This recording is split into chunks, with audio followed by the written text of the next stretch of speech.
Jacksonville Jaguars. Protecting you and your family. Call 396-5555. Jacksonville.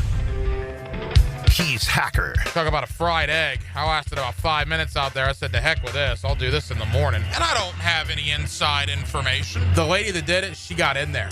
She made it happen. And he doesn't shy away from opinion. And I do enjoy drinking cold beer at ballparks. So if that makes me a baseball fan, then I'm a diehard baseball fan.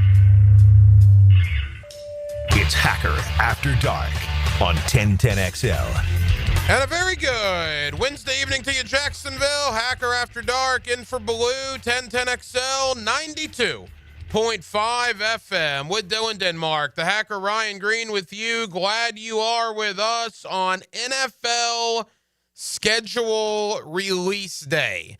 Yeah, that's where we are in 2025. One of the biggest days on the sports calendar, or on the NFL calendar, and it involves games that aren't going to be played for basically 4+ months.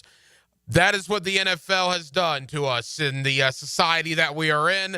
I am as excited about it as I'm sure you are. A lot of rumors out there. I don't know if I'm going to touch upon said rumors. I'm going to say what I think I can say, and I will go on from there because I know everybody, the NFL wants everybody to find out at 8 o'clock when the schedule is released, and I will certainly not go against their wishes.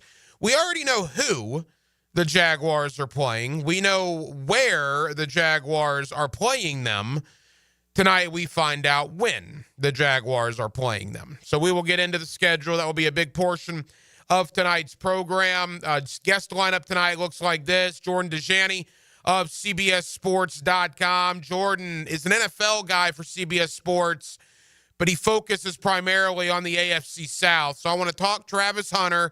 I want to talk Jags with Jordan Dejani of CBS Sports, but I also want to talk Tennessee, Houston, Indianapolis as well. So we'll do Travis Hunter, Jags, AFC South talk as well with Jordan Dejani of CBS Sports. That comes up in about 15 minutes or so, a little less.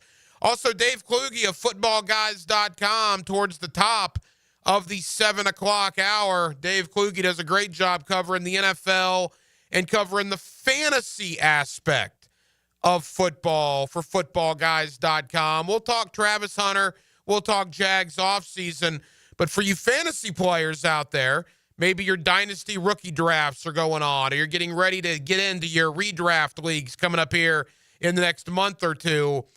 Where is Travis Hunter going in these drafts? Where is Brian Thomas Jr. going in these drafts? Who are kind of the top 4 or 5 guys across the board that are being picked in these one-year redraft leagues? We'll do a little bit of everything with Dave Kluge of Football Guys. He comes up towards the top of the 7 o'clock hour. As always, we are glad you're with us on a Wednesday right here on Hacker After Dark until 8 o'clock. Every night here on HAD, we do kick it off with a big deal of the night and Dylan Denmark. Let's do that right now. Time now for the big deal of the night. What's the big deal? What is the big deal? No, because it is a big deal. On Hacker After Dark. It is amazing, and you really think about it on days like this, and I mean this. I told Frangie this during the 2-minute drill.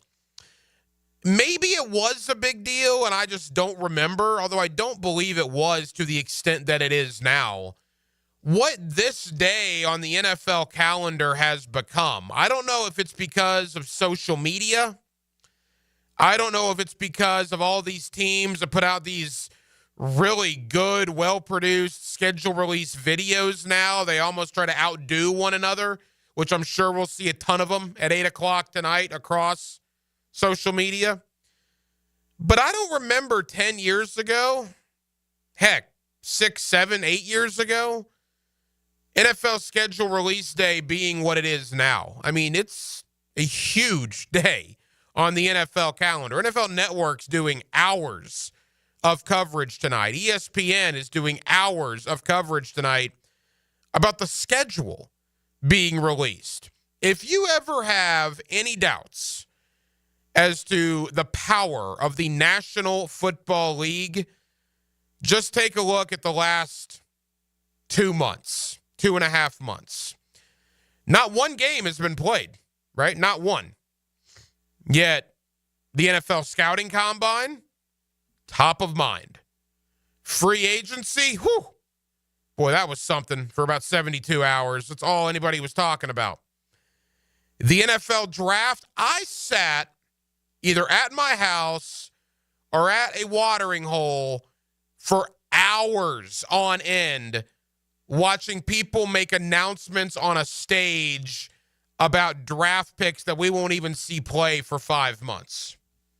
And now tonight, the schedule, the first game will not be played for almost 4 months from now, yet it's what we're basically going to talk about the entire night. The absolute power of the National Football League. You know, I thought the NFL was big 20 years ago. I didn't think the NFL could get any bigger than it was a decade ago. And yet here we are, year after year, things become bigger and bigger and bigger, and here we are, schedule release day, and it has turned into craziness, man. It has turned into a must-do sports radio event on the NFL calendar. It has turned into must-watch TV, be on social media right at 8 o'clock when these teams release these videos, and it's awesome.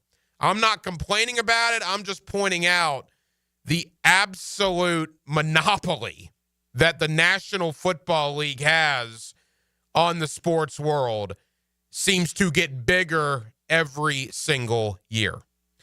Now, when it comes to the Jacksonville Jaguars, a lot of rumors out there, all right? You don't have to go very far to find out things you want to find out because there's a lot of scuttlebutt about the schedule already being out and bits and pieces being released. I will tell you this. We already know who the Jaguars are playing. In case you need a refresher, the Jacksonville Jaguars home games this year, right here at Everbank Stadium. Of course, Indianapolis, Houston, and Tennessee.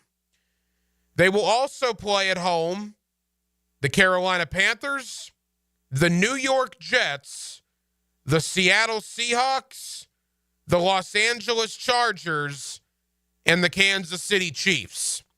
Well, that's a good home schedule, man. You know, you're going to lose the LA Rams game to London. That has already been announced. October 19th, I believe that's week 7, Rams, Jaguars at Wembley Stadium. I feel comfortable saying that because the NFL has already announced that. But think about what you're going to see at home this year. You're going to see Patrick Mahomes here in Jacksonville. You're going to see Justin Herbert here in Jacksonville. You get one of the New York teams. Anytime you get one of the New York teams to come down here, whether the Jets or the Giants, it's a big deal. This year, like last year, it's the Jets. You get a former number 1 pick in Bryce Young in Carolina coming here. You get a decent Seattle team coming here. And then, of course, you get your division rivals, Indy, Houston, and Tennessee. The road games for the Jaguars, you want to talk about some frequent flyer miles? Obviously, the 3 division games, Indy, Houston, Tennessee. Cincinnati is another road game. Everything else is going to be a 4 o'clock kick. They're going to have 4 games that are going to kick off at 4 o'clock. One of which is in the Mountain Time Zone in Denver. The other 3 are on the West Coast. They're going to make trips. And again, we knew this back in January, but in case you didn't or you have forgotten, the Jaguars will be on the road at San Francisco, at Las Vegas, at Denver, at Arizona. I saw on one of the websites, if you add up all the mileage from all the road games and include London in that, you're talking over 29,000 miles that the Jacksonville Jaguars are traveling this year through 36 different time zones. There is going to be a lot of travel for Jacksonville. Again, at Arizona, at Las Vegas, at San Francisco, at Denver, the Rams in London, which I wonder if 4 West Coast games is why the Jaguars aren't doing 2 in London this year. Remember, they've done 2 in London the last couple of seasons.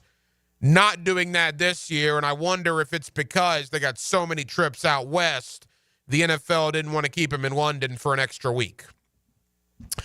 Again, we'll know when the games are going to be played coming up here at 8 o'clock.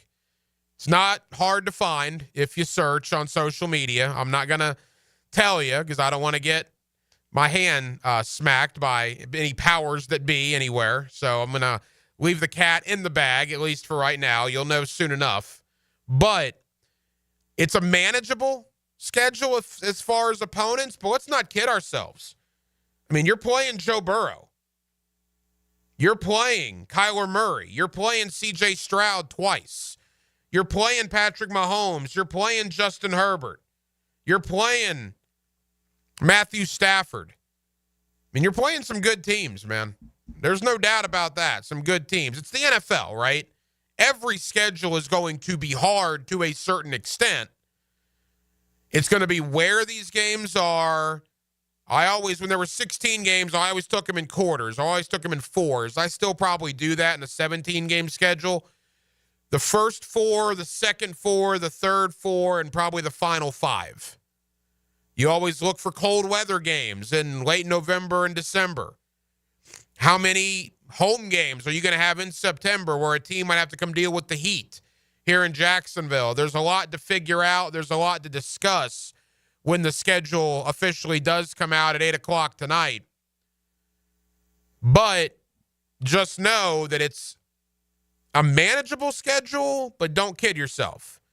There are some very, very tough opponents. And for Trevor Lawrence, look, you're going to put yourself against some of the best quarterbacks in the league. When Kansas City comes here, that will be Trevor Lawrence versus Patrick Mahomes.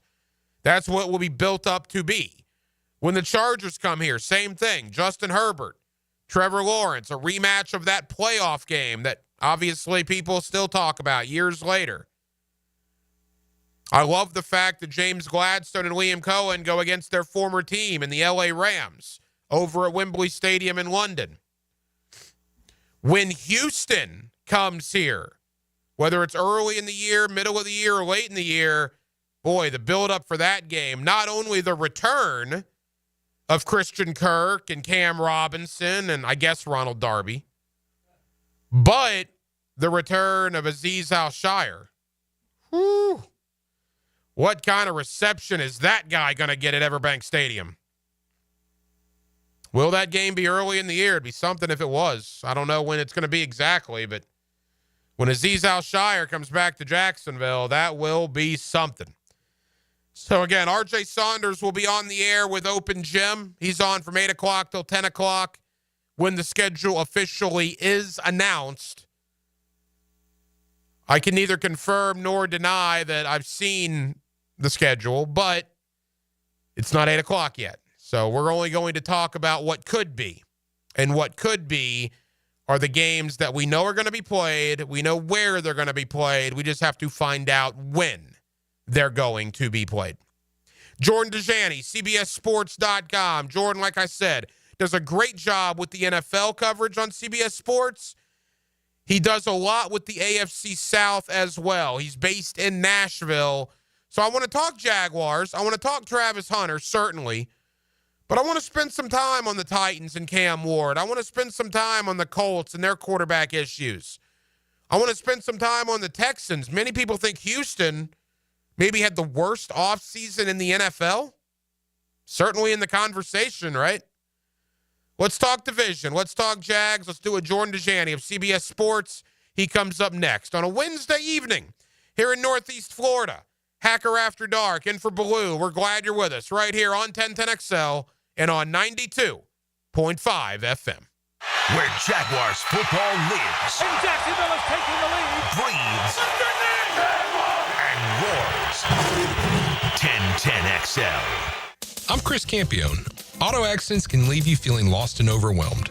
But at Campione Law, we're here to guide you with a personal touch through every step of the process. We don't get paid unless you get paid. CampioneLaw.com. Count on Campione, Campione Law.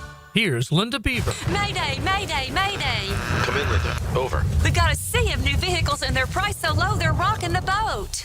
Come check out our biggest selection of inventory with prices that don't break the bank and our wow ya experience that will ensure smooth sailing for your next car purchase. Plus, take advantage of our peace of mind warranties, transparent pricing to provide you with a peace of mind.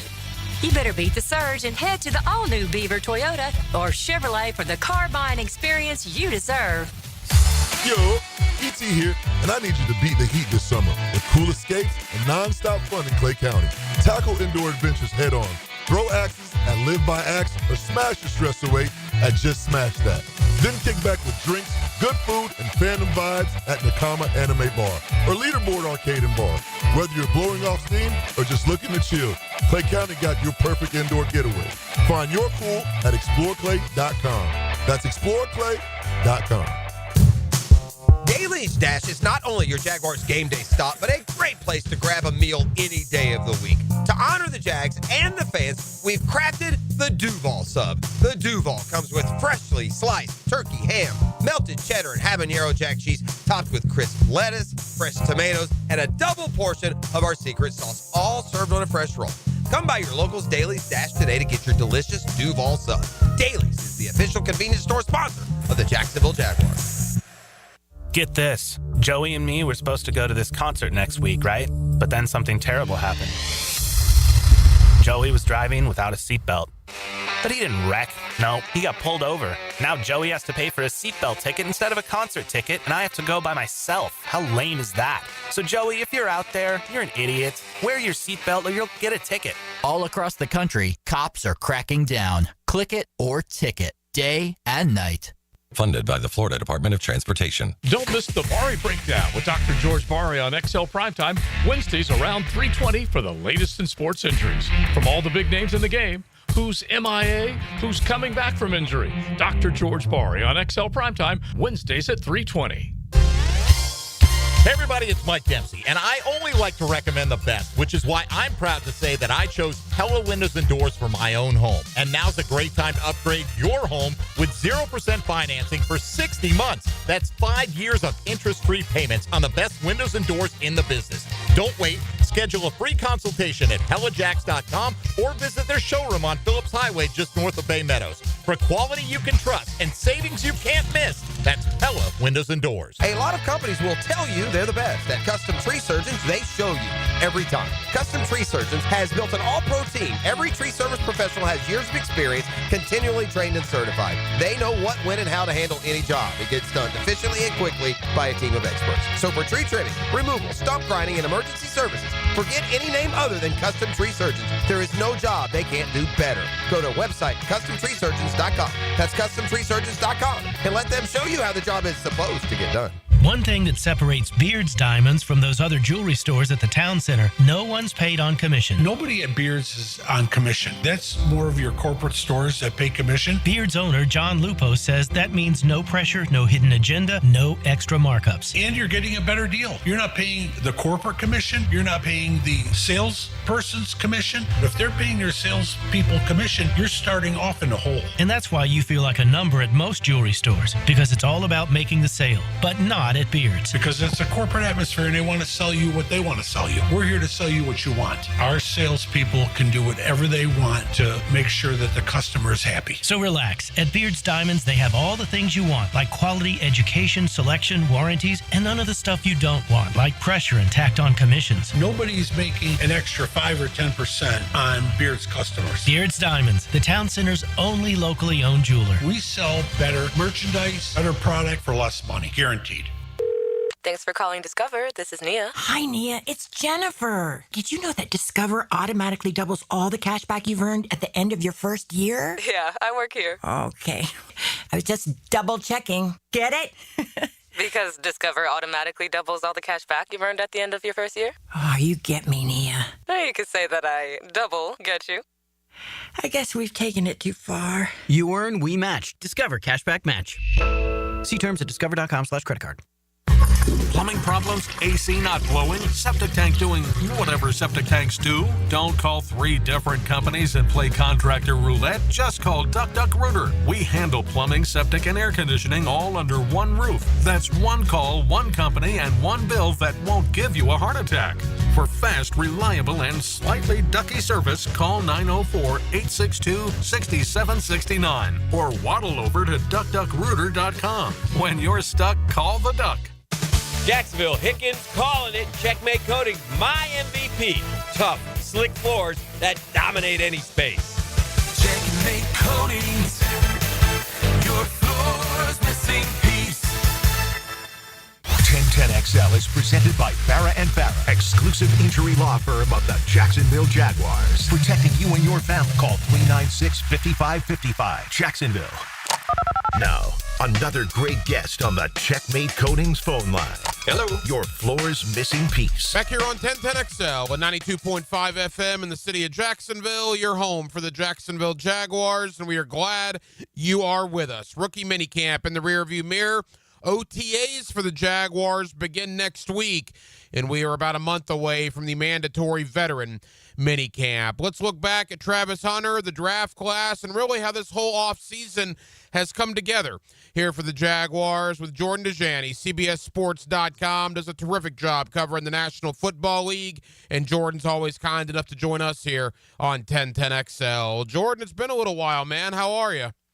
Ryan, what's up, my man? It's good to catch up with you. How you doing? We're good, Jordan. Appreciate the time. And you and I haven't spoke since before the draft, so let me first and foremost get your thoughts on the trade to land the Heisman Trophy winner, Travis Hunter. What was your thought on what James Gladstone was able to pull off?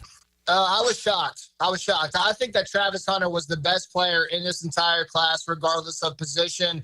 And I was pretty sold that the Cleveland Browns were going to stick and pick and use him primarily as a wide receiver and someone who could be the identity of that franchise that desperately needs an identity at this point. But the Jaguars worked really hard to get a deal done. And speaking of the deal, I don't know your opinion on this, but it didn't feel like the Jaguars had to give up too much to grab Travis Hunter. I mean, we're talking about a first-round pick swap, a second-round pick this year, a first-round pick next year, of course, and then a fourth-round pick swap plus a sixth-rounder going back to Jacksonville. I mean, when you put it out that way, it doesn't sound like a blockbuster trade. In my opinion, I was a little surprised that Cleveland was able to move off of Travis Hunter for Mason Graham for that price. But let's be real. I think that it's a great move for Jacksonville.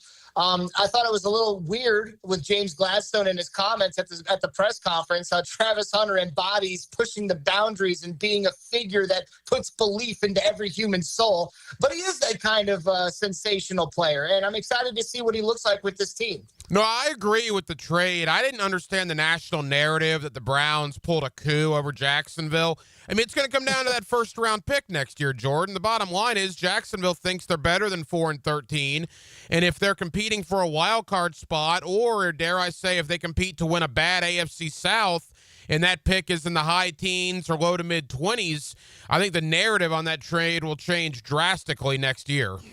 I mean, even if the Browns nail and grab a star this next year with that first-round pick, I mean, I still think Travis Hunter was the best player in this class. I still don't think that price was as high as it could have been. I mean, Travis Hunter, in my opinion, almost made Colorado football appointment viewing. It wasn't because Shedeur Sanders. It was because Travis Hunter. And we can probably discuss which side of the ball he fits best, but him as a receiver, that's why he was appointment viewing to me. He was a star at both positions, quarterback and wide receiver. I understand that, but this guy won the Biletnikoff Award. He made great catches off of 50-50 balls from Shedeur Sanders. He was a playmaker down the field. He was consistent. And so that was a reason I was excited to see if he was going to go to Cleveland, because the rumors and reports were that he was going to be more of a wide receiver in that scheme. And according to reports, it seems like it's going to be similar with Jacksonville as well. Jordan Dejani, CBSSports.com. And to that point, Jordan, the idea of Travis Hunter on one side with Brian Thomas Jr. on the other and Trevor Lawrence throwing them the football, that's got a lot of people here in Jacksonville very excited.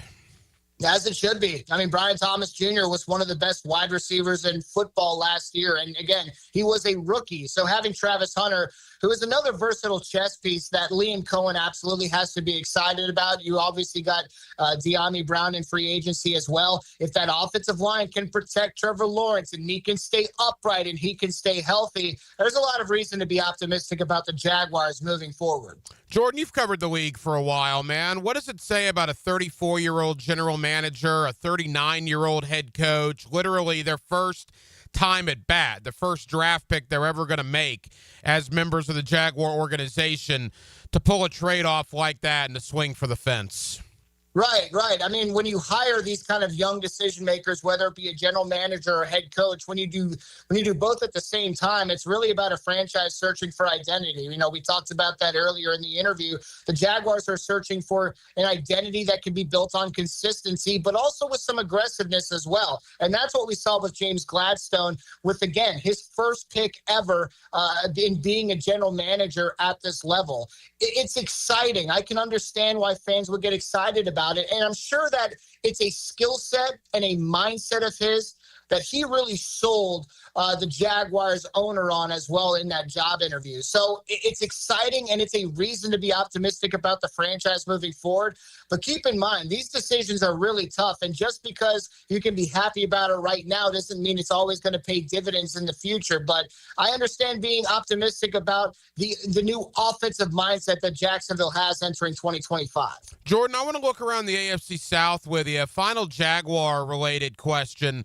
Boy, major roster turnover here, man. I think they're at about a dozen outside free agents, 9 draft picks. They basically didn't re-sign any of their own free agents outside of a backup offensive lineman in Cole Van Lannon. I mean, what do you make of just the upheaval of this roster, and how quickly do you think they'll be able to mesh coming in here to 2025? Well, I would probably say it was needed, that a lot of turnover was needed when it came to the Jacksonville Jaguars. You know, speaking specifically with free agency, I liked some of the additions they made in the secondary with Jordan Lewis and Eric Murray.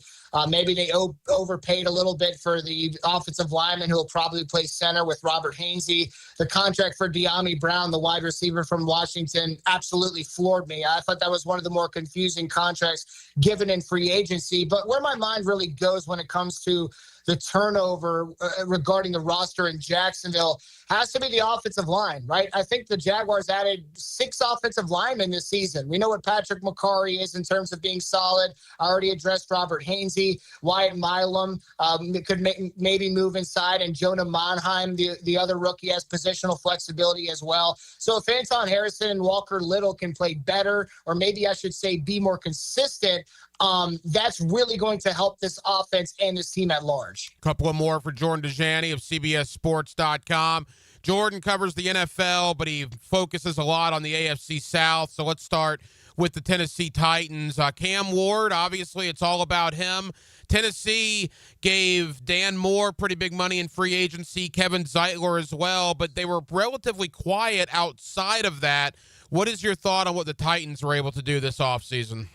Yeah, I think the most important issue is, well, other than, of course, finding a prospective franchise quarterback, was protecting him. And I think Tennessee did a good job with that on the offensive line.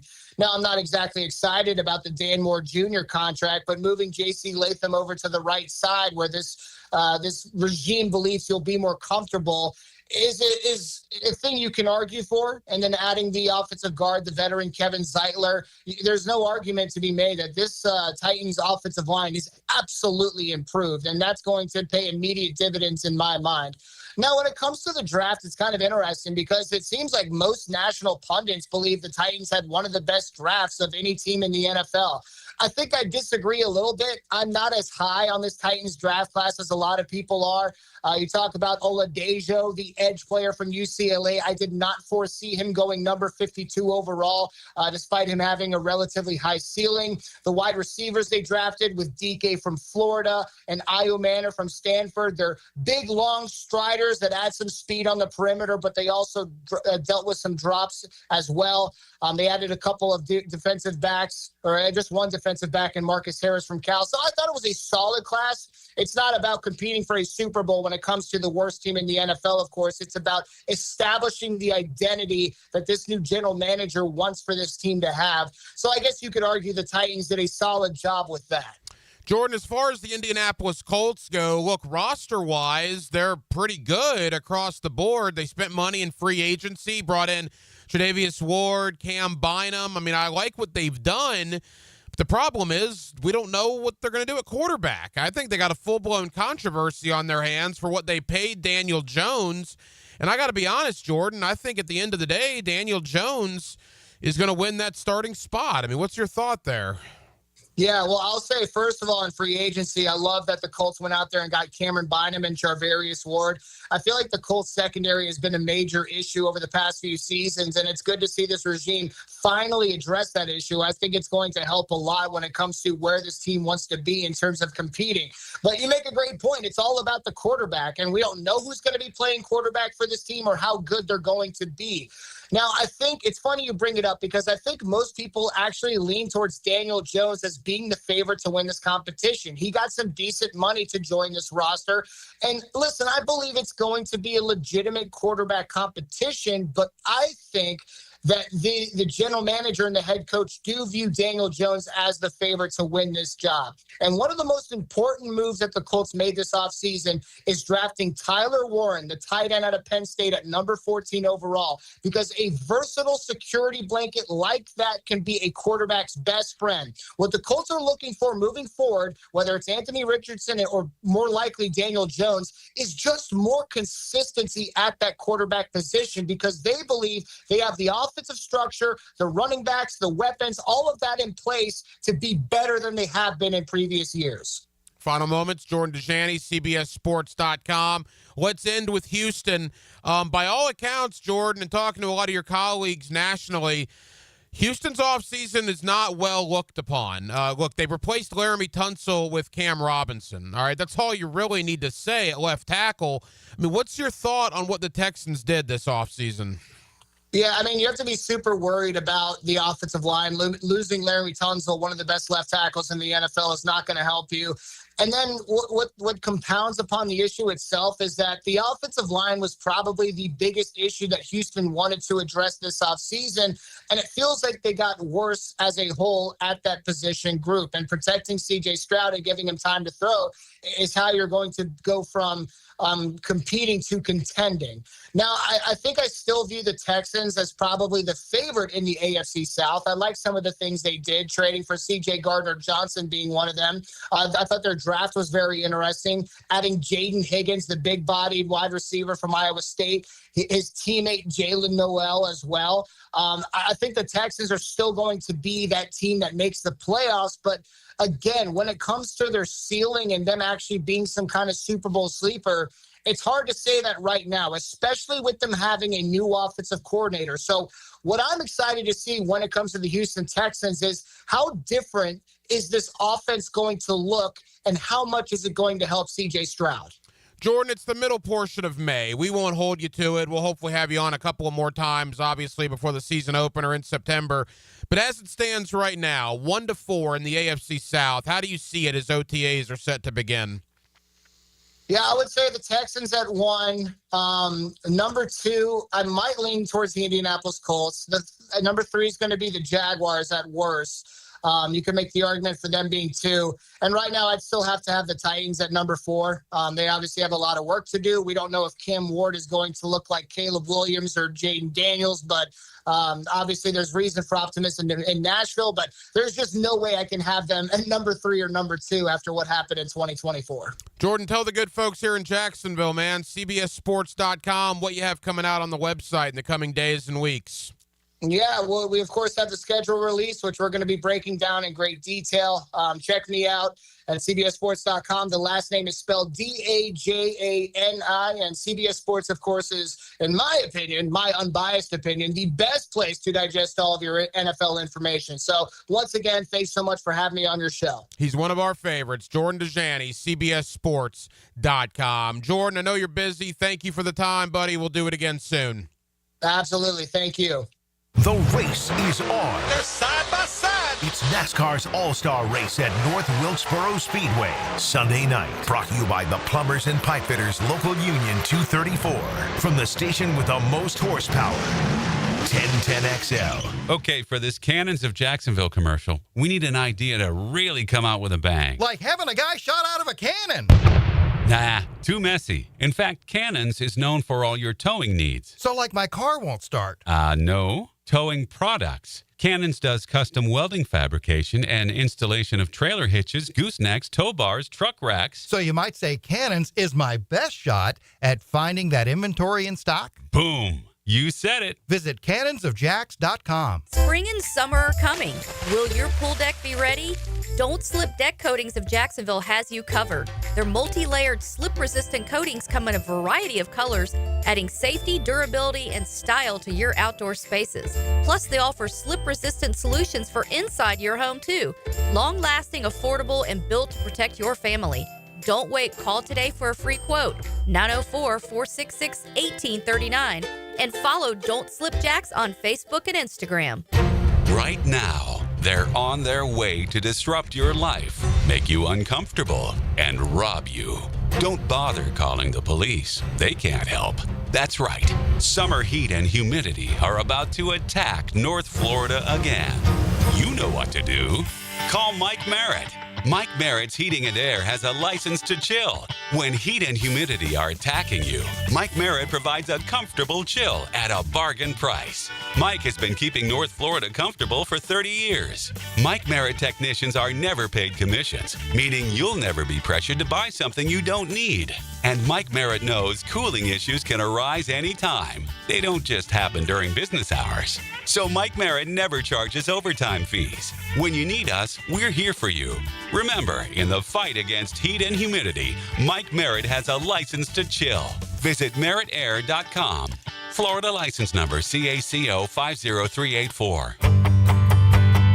Hello, First Coast. I'm sure by now you have seen our bright green GFL trucks and containers throughout the greater Jacksonville area. We're an industry leader in solid waste and would love the opportunity to earn your business. We're committed to customer service, reliability, and have an unwavering focus on safety. Whether commercial or construction, let us haul your waste away.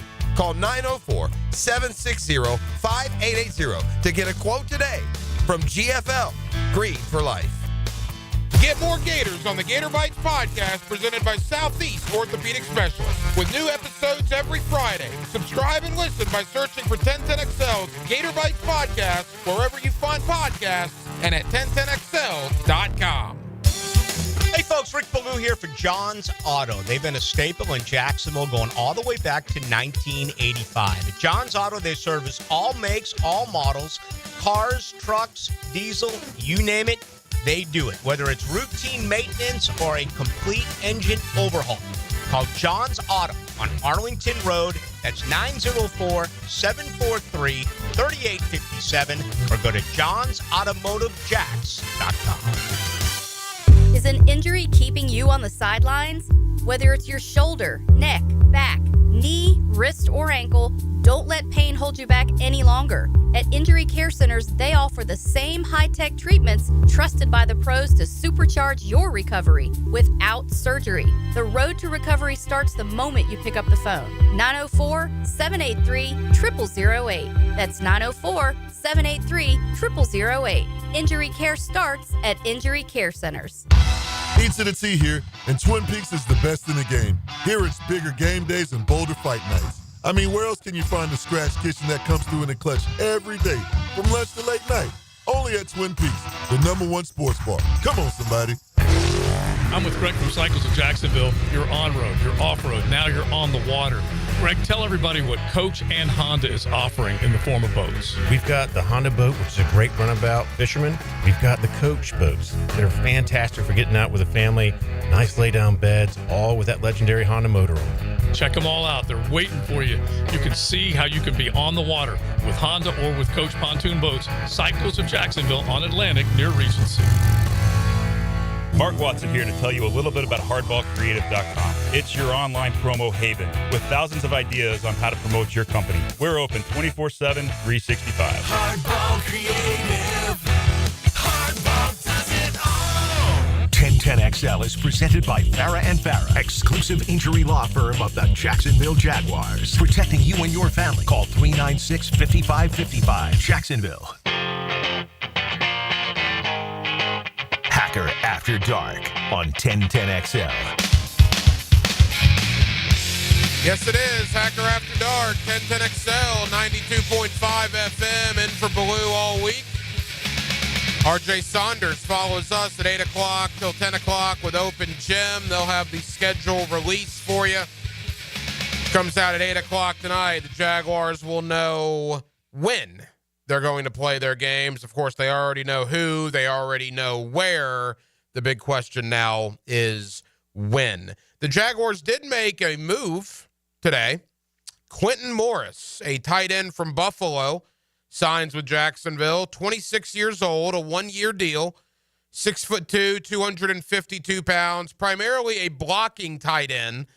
I believe he did have 8 catches last year for Buffalo. Had a touchdown. Had 125 catches in his college career at Bowling Green. Spent the first 4 years of his career in Buffalo. I don't know if Quentin Morris is the missing piece. I would tend to doubt it. But what I do like is the competition aspect. We talk about tight end. There's a lot of unknown at tight end. You got 2 or 3 undrafted rookies. You obviously have Britton Strange, who is the guy in that room. You signed Johnny Munt and Hunter Long, 2 guys that are familiar with both Liam Cohen and James Gladstone. So now you bring in Quentin Morris, a guy that's been in the league for a few years from Buffalo, to provide competition. See if he can earn one of those final roster spots. I have nothing against a signing like that. I kind of like it. I do have questions. I've been asking a lot of the guys that I've had on this week, with OTAs coming up next week, what are the biggest questions about the Jacksonville Jaguars roster? Because, look, this roster has been massively turned over. I mean, massively. What have they done? They've brought in 12 or 13 outside free agents that they've signed. They drafted 9 guys. They brought in, I believe 19 or 20 undrafted free agents. So that right there, you're talking 40, 41, 42 guys that were not here in January. There's going to be a ton of competition, but there are still a lot of questions. I mean, I look at wide receiver, not the top of the room, but the bottom of the room. Wide receivers 1 through 4, you know who they're going to be. Brian Thomas Jr., Travis Hunter, De'Ami Brown, Parker Washington. Who's wide receiver 5 and wide receiver 6? I don't think we have a clue right now. Joshua Cephas, maybe? And then a bunch of unknowns. Same thing at tight end. I mean, I guess Britton Strange, Hunter Long, Johnny Munt. We'll see if Quentin Morris can do anything. They got some undrafted guys. Offensive line, you can probably tell me right now the 10 guys that are going to be here, but they're going to be on a list of about 13 guys that you can name. The Jaguars are going to have to cut 2 or 3 players that you know very well. I think clearly on the roster bubble is Luke Fortner, Javon Foster, Cole Van Lannon, potentially Cooper Hodges, depending on the injury situation. Look, I think the guys that'll definitely be here, Walker Little, Ezra Cleveland, Robert Hainsey, Patrick McCarry, Anton Harrison. Obviously, Wyatt Milam's going to be here. That's 6. One would think Fred Johnson and Chuma Edoga are going to be here. That's 7 and 8. Jonah Monheim from USC. I know they like him. I know they were happy to get him in round 7. Is he in a battle with Fortner for that number 9 offensive line spot? So there's some real competition on the O-line. Same thing with defensive line. Obviously, they like their interior D-line, they being the new coaching staff, the new front office, because they really didn't do anything. I mean, it looks like they're going to roll with Eric Armstead, Mason Smith, Devon Hamilton, Jordan Jefferson, Tyler Lacey. At linebacker, you got some competition now. You got obviously Foye Oluokun, Devin Lloyd, I think, although he's coming up on a contract year. Same thing with Chad Muma. Ventrell Miller, you draft Jack Kaiser. In the secondary, how much is Travis Hunter going to play into that? You know you got Tyson Campbell. You know you got Jarian Jones. You know you got Jordan Lewis. What about Monteric Brown? What about DeAndre Prince? And then at safety, it's a log jam. How many of those guys are you going to keep? Right now, you got Eric Murray. You drafted Caleb Ransaw and Rayon Lane. You got Dewey Wingard. You got Antonio Johnson. You got Darnell Savage. You got Daniel Thomas. So I got questions not only about enough depth at some of these spots on the roster, but they're going to have to make some tough cuts, particularly safety, offensive line are a couple of spots on this roster. We'll get more into that as this week goes on. Again, first official week of OTAs next week at the Miller Electric Center. I'll be down there on Monday. Looking forward to it. I'll bring you a one-on-one conversation with one of the guys, hopefully one of the new guys. I'll hopefully be able to talk to one of the new free agents or one of the rookies. And we'll bring you that next week on Hacker After Dark. But certainly, I'm looking forward to the OTAs, to minicamp, and then obviously we're about 2 months and change away from training camp to starting to get some answers to some of these roster questions. Around the league, Derrick Henry gets a 2-year extension in Baltimore worth $30 million. I believe $20 million of that is guaranteed. I mean, what do you say about Derrick Henry? The guy's going to be in Canton, Ohio one day, one of the top 10 running backs that's ever played the game. I don't think that's outlandish by any stretch of the imagination. The guy's a stud. I'm biased. I remember when Derrick Henry was at Yulee High School, we had him in studio a bunch. I'm a huge Derrick Henry fan, and he just seems to keep getting better as he gets older. But he is rewarded today with a brand new 2-year extension in Baltimore, well-deserved. He was a huge, huge free agent addition for the Baltimore Ravens. Back into the Jacksonville Jaguars. Dave Kluge of Football Guys. Right around the corner towards the top of the 7 o'clock hour. I want to talk Travis Hunter. I want to talk the Jaguar offseason.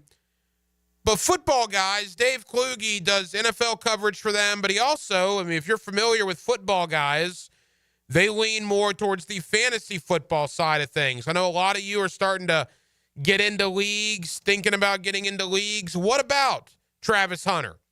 His value in the fantasy game this year. What about Brian Thomas Jr. and his value in fantasy football this year?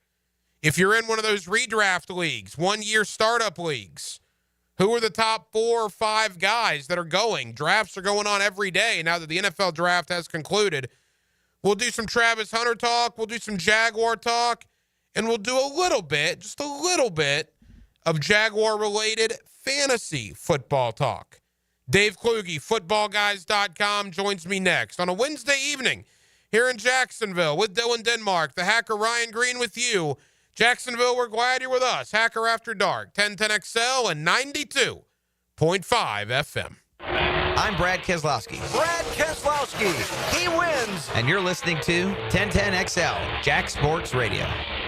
Neck pain, back pain, or headache, Shinatri Chiropractic has 4 locations: Westside, 103rd, Riverside, Arlington, and the Beaches. Acupuncture, dry needling, physical therapy. Relief starts today. Shinatri Chiropractic, 743-6700.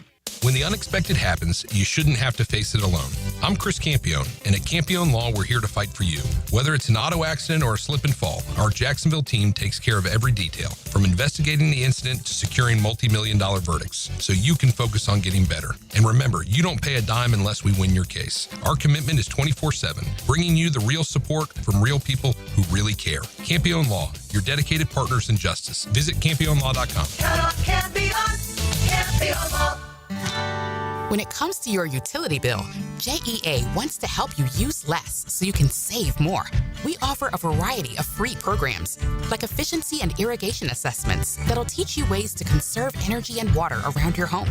Our alerts will let you know when your utility usage has reached a set amount, and our rebates can help you save when upgrading to more efficient appliances and equipment.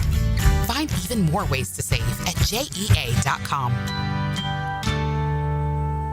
The flagship station of the Jacksonville Jaguars. WJXL AM Jacksonville Beach. WJXL FM Jacksonville Beach. Blue here for the blue. Crab House, located right off of San Jose. It's on Julington Creek Road. They've been around since 1996. Indoor-outdoor dining. Also, takeout is available at the Blue Crab House. Open 4:30 to 9, Tuesday through Saturday. Sunday, noon until 9. Remember, Tuesday, $2 margaritas. Wednesday, $1 oyster night. How about the blue crabs? How about my personal favorite, the Canadian snow crabs? Whatever it is that you fancy, you get it right there. The Blue Crab House. Chelsea here from Renewal by Anderson. Before you invite family and friends over for summer fun, treat yourself and your home to new windows and doors from Renewal by Anderson. Renewal by Anderson has a great deal to get you started. We're excited to offer our Window of Opportunity Savings Event. Buy 2 windows or patio doors and get the third 60% off. Plus 0 down, 0 payments, and 0 interest for 12 months. Restrictions apply. Visit bestwindowsflorida.com to schedule your free consultation today. License number CGC 1527613. It's the perfect day. You're just driving along, listening to your favorite music, the windows down. There's a cool breeze. Life is good. But wait, hold on a second. You're not wearing a seatbelt? You'd better put that on before that... Uh-oh, too late. Cops everywhere are stepping up enforcement, so you'd better buckle up or you will get caught. Sorry to ruin your day. Click it or ticket. Funded by the Florida Department of Transportation. Thanks for calling Discover. This is Nia. Hi, Nia. It's Jennifer. Did you know that Discover automatically doubles all the cash back you've earned at the end of your first year? Yeah, I work here. Okay. I was just double checking. Get it? Because Discover automatically doubles all the cash back you've earned at the end of your first year? Oh, you get me, Nia. You could say that I double get you.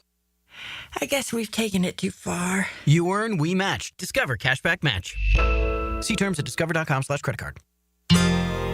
If you're ready to transform your yard with a fence that stands out, elevate your curb appeal with Superior Fence and Rail. Superior takes pride in offering first-class service, friendly installers, and unmatched fence products. Mention this ad and get $250 off your next project. It's time to get off the fence and call today. When you're on the fence, about a fence, SuperiorFenceandRail.com.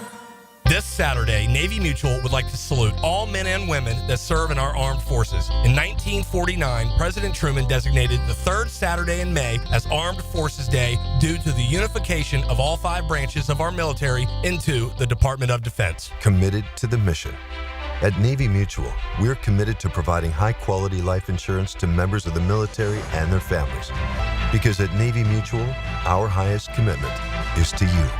Visit NavyMutual.org. Say goodbye to glasses and contacts with customized vision treatments at Bowden & Associates. Hey, Hicken here. Dr. Bowden and his expert team bring you all the latest options like Evo implantable Collamer lenses, refractive lens exchange, or traditional LASIK. Tailored just for you.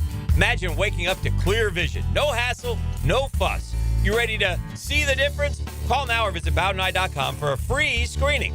Bowden & Associates, keeping the first coast focused.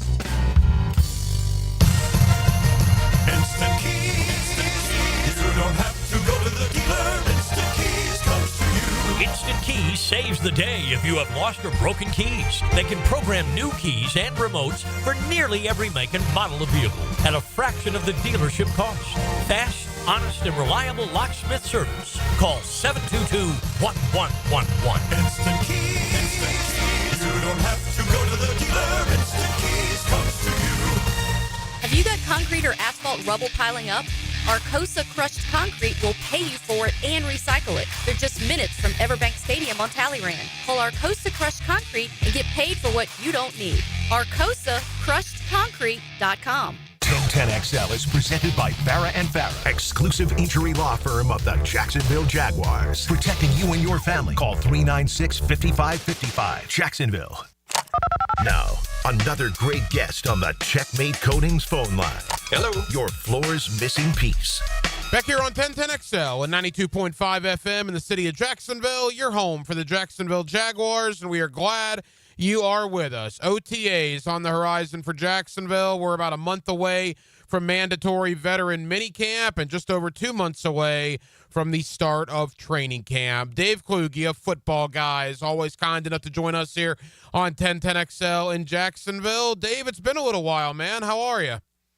Doing great. This is always a really fun time. I know we talked a little bit before the NFL draft, but now with every team getting the players that they want, there's so much more to talk about rather than just kind of blindly guessing. So, in my opinion, this is one of the most fun times of the offseason. I totally agree, and we're going to review the Jaguar offseason with you, and obviously the biggest story was Travis Hunter, the trade up a couple of weeks back to take the Heisman Trophy winner out of Colorado. Dave, what did you make of James Gladstone and Liam Cohen, swinging for the fence their first time at bat with their first draft pick here in Jacksonville? I love it. I think that was a trade that made sense for both teams. I think that where the Cleveland Browns are at right now, trading back made sense for them. And I think that Gladstone coming in, it made a lot of sense for him to want to make this big splashy move. And I really actually liked the press conference that he followed it up with too, talking about how they needed this type of unique player to build around. And I know he caught a little bit of flack for his mannerisms during that press conference, as did Liam Cohen early on in his tenure with Jacksonville. But after seeing the way that the media reacted to Dan Campbell and Nick Sirianni and their maybe cringy press conferences early on in their respective careers, I don't have any worry at all about James Gladstone and Liam Cohen. Travis Hunter, obviously what they did is going to have interesting effects on both offense and defense, Dave. Let's begin offensively. Travis Hunter opposite Brian Thomas Jr. I know you were pretty high on Brian Thomas Jr. last year when we talked. What's your thought on that dynamic now as the two starting Jaguar wide receivers? They are perfect complementary pieces, and I really like this. My immediate reaction, if I had to comp them to somebody, would be DK Metcalf and Tyler Lockett in Seattle. Of course, we're talking, 4 or 5 years ago when Tyler Lockett was kind of at his peak. But I see Brian Thomas is that DK Metcalf type of player, the guy with the game-breaking speed, the size, the physicality, the guy who can get deep downfield and make these big plays. Travis Hunter, he can do that as well, but I think where he's most dynamic is in the short areas of the field, across the middle of the field, making plays after the catch. So I really see a high-low offense here where Brian Thomas is going to be that big play threat deep downfield. Travis Hunter is working underneath. I don't know what reports you've heard out of Jacksonville so far.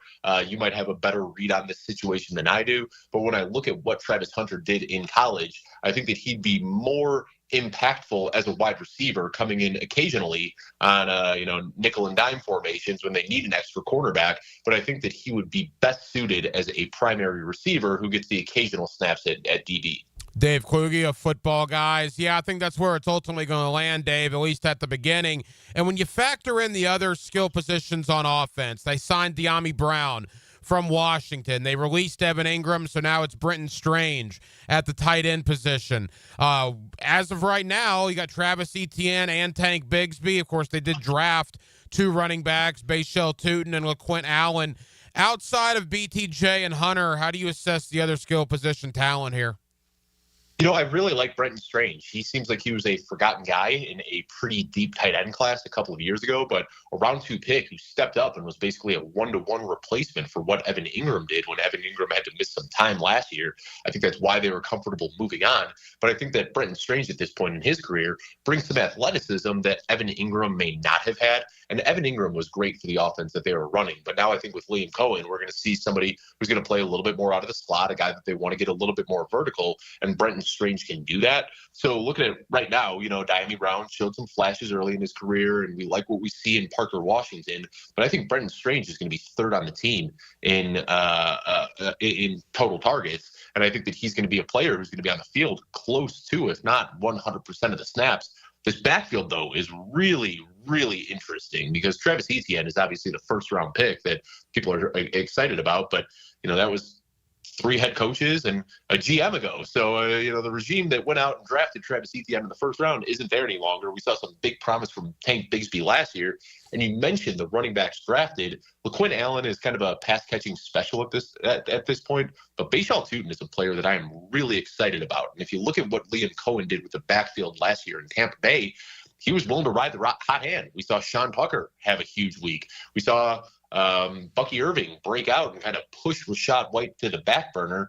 And I could see Bashal Tootin having a similar season to Bucky Irving, where he's this day 3 running back that by the end of the season is just the bell cow in Jacksonville. Dave Kluge, footballguys.com, with us here on 1010XL in Jacksonville. Obviously, it all comes down to Trevor Lawrence and that offensive line. To the O-line first, Dave, I mean, it's apparent what this new regime thought. They brought in 6 new offensive linemen, 4 in free agency and 2 in the draft. You bring in Robert Hainsey from Tampa, Patrick McCarry from Baltimore. You draft Wyatt Milam out of West Virginia. Hopefully they can mesh and gel, and that's certainly going to be a big focal point coming into training camp. But how do you assess the offensive line that's supposed to protect Trevor Lawrence here in 2025? Yeah, they made a good investments in the offensive line, but a lot of times we see that these new units do take some time to fall together. And, I'm a Bears fan, so I'm very familiar with the team going out and making huge investments in the offensive line. The Bears did the same thing this year. But one of the things that we weigh heavily at football guys, especially Matt Batanti, who is our offensive line specialist, is cohesion in the offensive line and how long these guys have been playing together. So a lot of times we see these new look offensive lines, we get really excited for them, and they don't pan out immediately, but then we'll see in year 2 they take that step forward. And I think the Carolina Panthers are a perfect example where 2 off seasons ago they made these big splashy off-season investments in the offensive line, and we didn't really see it pan out immediately in that first year with Dave Canales, second year for Bryce Young. But then last year, when we saw Bryce Young come back in the second half of the season, the offensive line was starting to mesh a little bit. Everything else was falling into place. And then we saw Bryce Young playing some of the best football of his career over the final month of the season. So I think with Trevor Lawrence, obviously, he's going to get some extra protection now that he hasn't had in years past. But I would tell Jacksonville fans that if it, the first half of the season, or maybe even this first season in 2025, if it doesn't look great, not to panic, because it sometimes does take a year or 2 for these new offensive line units to learn to cohabitate with each other. Dave, it's a big year for Trevor Lawrence, man. I'm not breaking any news there. It's year number 5. It's going to be his 3rd head coach in the NFL. If you go back to his final year at Clemson, you're talking 4 head coaches in 6 years, 4 offensive coordinators in 6 years. How do you think the Liam Cohen dynamic, with what Liam Cohen did with Baker Mayfield in Tampa, how will that work for Trevor Lawrence here in Jacksonville? And really, I'll go back to the Carolina Panthers, the team that I just talked about. It seems very similar. We saw Dave Canales come in and resuscitate a career, and then they brought him in to try to do the same with Bryce Young. And now we're seeing Liam Cohen, after resuscitating Baker Mayfield's career, trying to do the same with Trevor Lawrence and building out the offensive line and drafting a new playmaker. So I think they're doing all the right things. But again, this is a huge change for Trevor Lawrence. New offensive line, new weapons, new running backs, new head coach, new system, new offensive coordinator. So I'll say the same thing I said about the offensive line, is that Jaguars fans should exercise patience. I think long-term, this is great for Trevor Lawrence, but I think that we might not see immediate production. He's not going to step out on the field week 1 and just become a 300-yard-per-game passer. I don't think that's what we're going to expect. But I think that looking for week-to-week improvements over the course of the season is enough to get excited about heading into 2026. Dave, defensively, look, not necessarily an X's and O's breakdown, but they got some players over there, but they just didn't materialize last year. And I think a lot of that, at least locally, the fan base blames Ryan Nielsen, the DC, who's no longer here. You bring in Anthony Campanile from Green Bay. Hines Allen and Trayvon Walker. They're going to move Eric Armstead back inside. We know about, Tyson Campbell. We'll see what impact Travis Hunter has in the secondary. They signed both Jordan Lewis and Eric Murray in the secondary as well. What's a mile-high view from you about the Jaguar defense heading into the year? They've got one of the best pass rushing units in the league. When you look at Josh Hines Allen and Eric Armstead and Trayvon Walker, I was actually thinking that when they were sitting up there with that early pick, that they would have used it on Mason Graham and just, been an embarrassment of riches on that pass rushing. So they've got a good, strong pass rush, and I think that that's kind of where any defense starts. Like you said, they've got some playmakers here. We haven't really seen it all come together, but hopefully as these guys mature and play together for an extra year, we can see them look a little bit better in 2025. Final moments, Dave Kluge, footballguys.com. Dave, are they better now than they were 4 months ago? There's been a ton of roster turnover. I think 12 outside free agents, 9 draft picks. They basically didn't re-sign any of their own guys, save Cole Van Lanen, a backup offensive lineman. With all this roster turnover, do you think they're a better unit now than they were when the season ended in January? Absolutely. I really like Liam Cohen. He runs a very progressive, pass forward, 11 personnel type of offense that we see find success in the NFL. The addition of Travis Hunter is obviously a huge, splashy signing that can't be ignored. So you look at what James Gladstone is building there. what Liam Cohen is going to breathe into this offense and the playmakers that they have, I think it's impossible to say that they are in a worse position now than they were 4 months ago. As far as the division goes, it's been an interesting offseason, right? Indianapolis looks like they got a full-blown quarterback controversy. Tennessee's got Cam Ward, and they're obviously excited about that, but he's young. It might take some time. And then Houston, probably on paper still the best team, but you talk to people around the league, Dave, a lot of people think Houston had one of the worst off seasons. What's your thought about the South as a whole? You know, I'm still in on Houston. I think that they are the team to beat there in the AFC South. C.J. Stroud last year, huge regression, and you don't like to see that. But when you realize that he's throwing to Xavier Hutchinson and these sorts of guys at the end of the season, you know, Nico Collins was banged up, Stephon Diggs tore his ACL, Tank Dell had the knee injury. I think them bringing in Christian Kirk, drafting Jaden Higgins, drafting Jalen Noel, fixing up the offensive line a little bit. I think they still have a ways to go there, but I think Houston is still the team to beat. But really, this is one of those divisions that's wide open. And while I've got Houston sitting atop it right now, it wouldn't shock me one bit if the Jags can put it together and Trevor Lawrence steps up big time in this Liam Cohen offense and they can take down the AFC South. All right, Dave, let's get down to it. Footballguys.com, rookie drafts in dynasty leagues. Where is Travis Hunter going? I have him in the top tier with Ashton Ginty and Cam Ward. Of course, that's super flex leagues where you can start two quarterbacks. If you're in a dynasty league where you're only starting one quarterback, I have Travis Hunter as the number 2 pick behind Ashton Ginty. I think that he's just and I want to say, first of all, I want to preface this, I don't throw the term generational around like a lot of other people do in media, but you look at what he does on offense and defense, his playmaking abilities, his ball skills, he truly has the makings to be a generational prospect. And I understand Ashton Ginty, very good prospect, landed in an ideal situation with Pete Carroll and Chip Kelly. They're going to run the ball a lot, and that's why I give the slight edge to him. But it wouldn't shock me if a year from now, Travis Hunter is looking like the best player out of this year's class. I'm curious. Websites like you guys at Football Guys, you're going to list him, I guess, as a wide receiver, right? But in IDP leagues, he'll get points for defense as well, correct? Yep, and I am in a dynasty startup right now, not just a rookie draft, where we do have an IDP spot, and Travis Hunter went in the first round ahead of Caleb Williams and some of the big quarterbacks that you'd expect to be going. Wow. So in those leagues where you have an IDP spot, if you can put Travis Hunter in there, I mean, if he ends up being that 20-point per game type of wide receiver, plus some extra points from the defensive side of the ball, he's a guy who is just going to break IDP leagues this year. Finally, so we list him as a wide receiver, but look at the platform you're playing on, ESPN, Yahoo, Sleeper, MFL. They're all going to have different designations there, so you do have to be cognizant of where you're playing. Finally, Brian Thomas Jr., where is he going in most leagues right now? Oh, man. You mentioned Dynasty rookie draft, so I'll just say in Dynasty, I just did my rankings, and I've got him inside my top 6 there. He deserves to be a second-round pick, though. You look at it last year, top 5 in receiving yards as a rookie, just a handful of big plays, one after another. And then I talk about the complementary skill sets here. I've heard a lot of people say, with Travis Hunter now in Jacksonville, does that negatively impact Brian Thomas? And I could not disagree more with that sentiment. I think that they play off of each other very well. A rising tide lifts all boats, and if you've got defenses forced to pay attention to Travis Hunter underneath, that's just going to make for more broken plays deep downfield for Brian Thomas. So I've got him as an early second-round pick.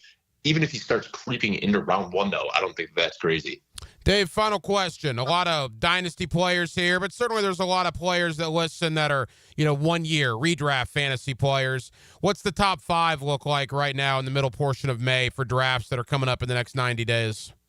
That's a good question, because there hasn't really been much of a consensus so far this year. And typically we do see that at May, but this has been kind of a bizarre year. I think you've got Jamar Chase and Saquon Barkley are the unanimous top 2. After that, you've got Bijan Robinson and Jahmyr Gibbs. But after that, you can go in just about every direction. If you want to go with Justin Jefferson and you have faith in J.J. McCarthy, you can do that. If you want to take the risk on the rookie and Ashton Ginty, if you want to believe that CeeDee Lamb is going to bounce back this year, you can even go with Puka Nacua. Now that Cooper Kupp is out of the picture, hopefully, he can still coexist with Devontae Adams. So I think the top 4 is locked in with Jamar Chase, Bijan Robinson, Saquon Barkley, and Ashton Ginty. But after that, it's really any direction. We're getting close to fantasy season, no question about it. Dave Kluge. Dave, tell the good folks here in Jacksonville about footballguys.com and the coverage you guys provide. Yeah, we are writing stories about just about everything that's happening in the NFL. We've got rankings. We have league syncing abilities. We have a Rate My Team tool where you can input your fantasy football team, and we'll give you personalized waiver advice and how to match matchups throughout the season. All of that over at footballguys.com. Dave Kluge of footballguys.com. Dave, I know you're busy. Thank you as always for the time, pal. We'll talk again soon. Thank you. There you go, Dave Kluge, footballguys.com, with us here on Hacker After Dark. It's never too early to start thinking about that, and it's going to be curious with a guy like Travis Hunter, with Brian Thomas Jr. We know how good we think they're going to be in real life, but from the fantasy football element, you wonder how they're going to coincide with one another. We'll bring more fantasy guys on as we get closer to drafts that obviously will happen in July and in August.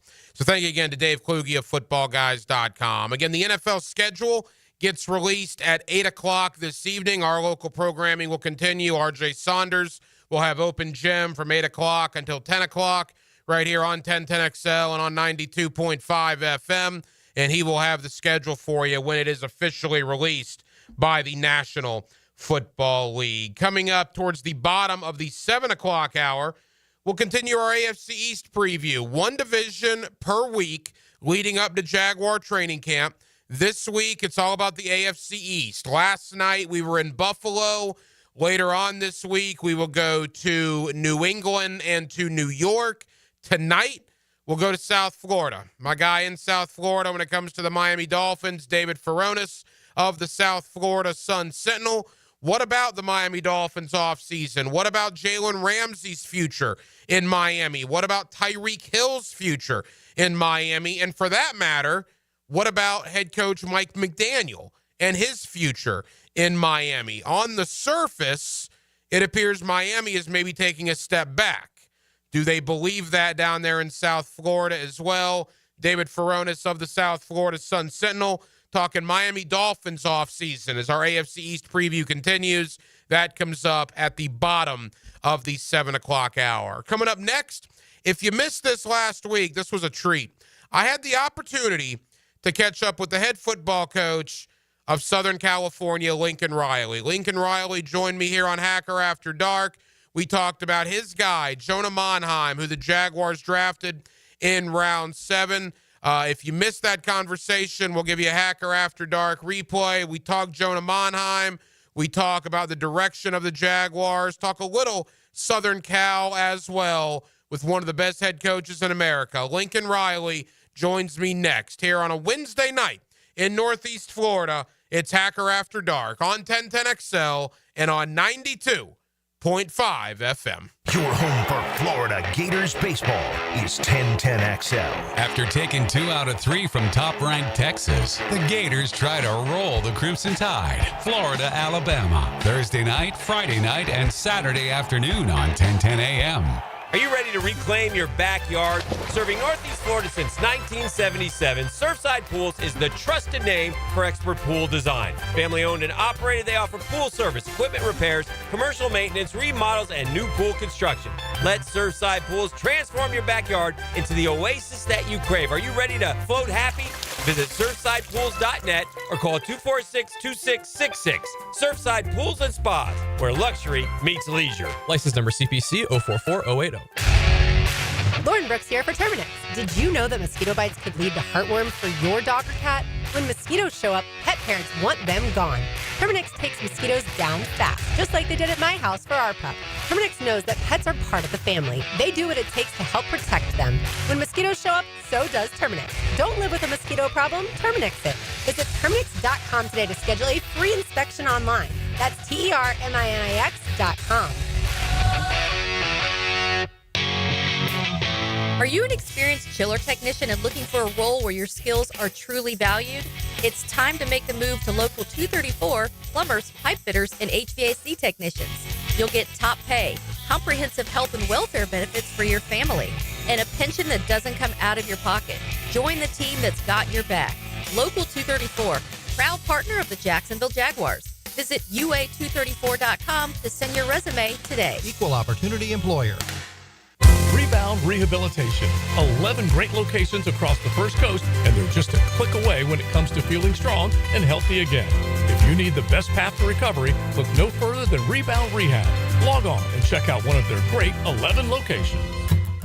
Mia here for my friends at Closets by Design. It's been a few months since they built my custom closet. Even my family is obsessed. And with Father's Day right around the corner, why not surprise Dad with his own custom garage workspace?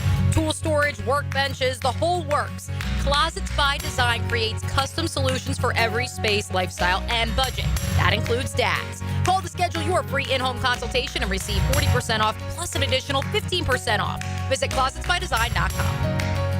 1010XL's running game takes a giant step forward. Well, Fred Taylor is the whole package. Fred Taylor joins Dan and Jeff on the drill. Monday morning running back with Fred Taylor is fueled by Epstein and Robbins and Monahan Jewelers. Hey, Hicken here. So much of what makes us a family takes place in our homes. That's where Zero Res comes in. I love Zero Res, and this month get Zero Res applied from Jacksonville's #1 carpet and air duct cleaner with May Mayhem.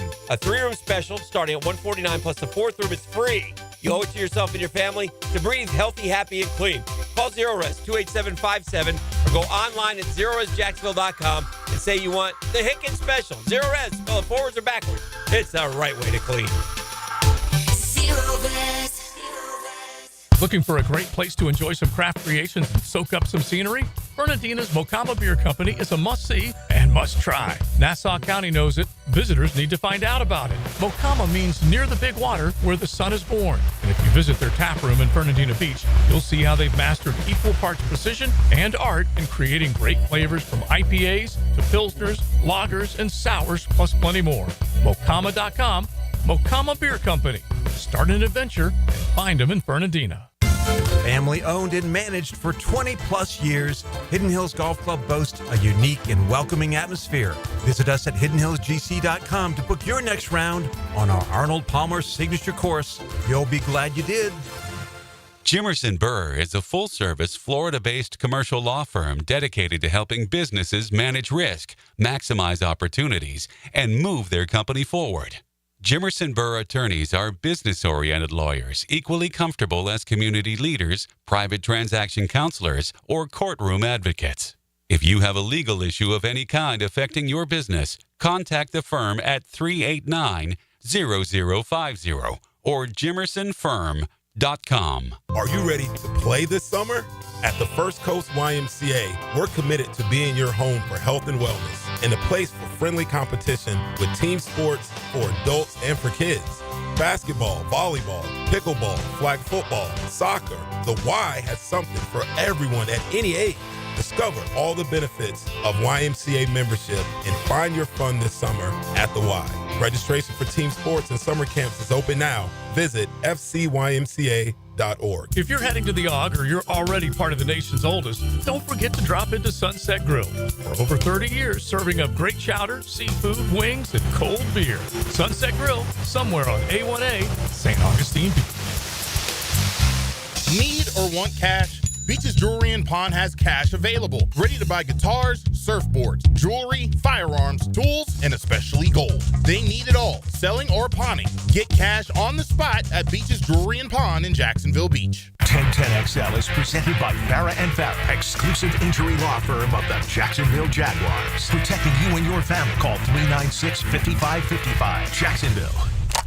Now, another great guest on the Checkmate Coatings phone line.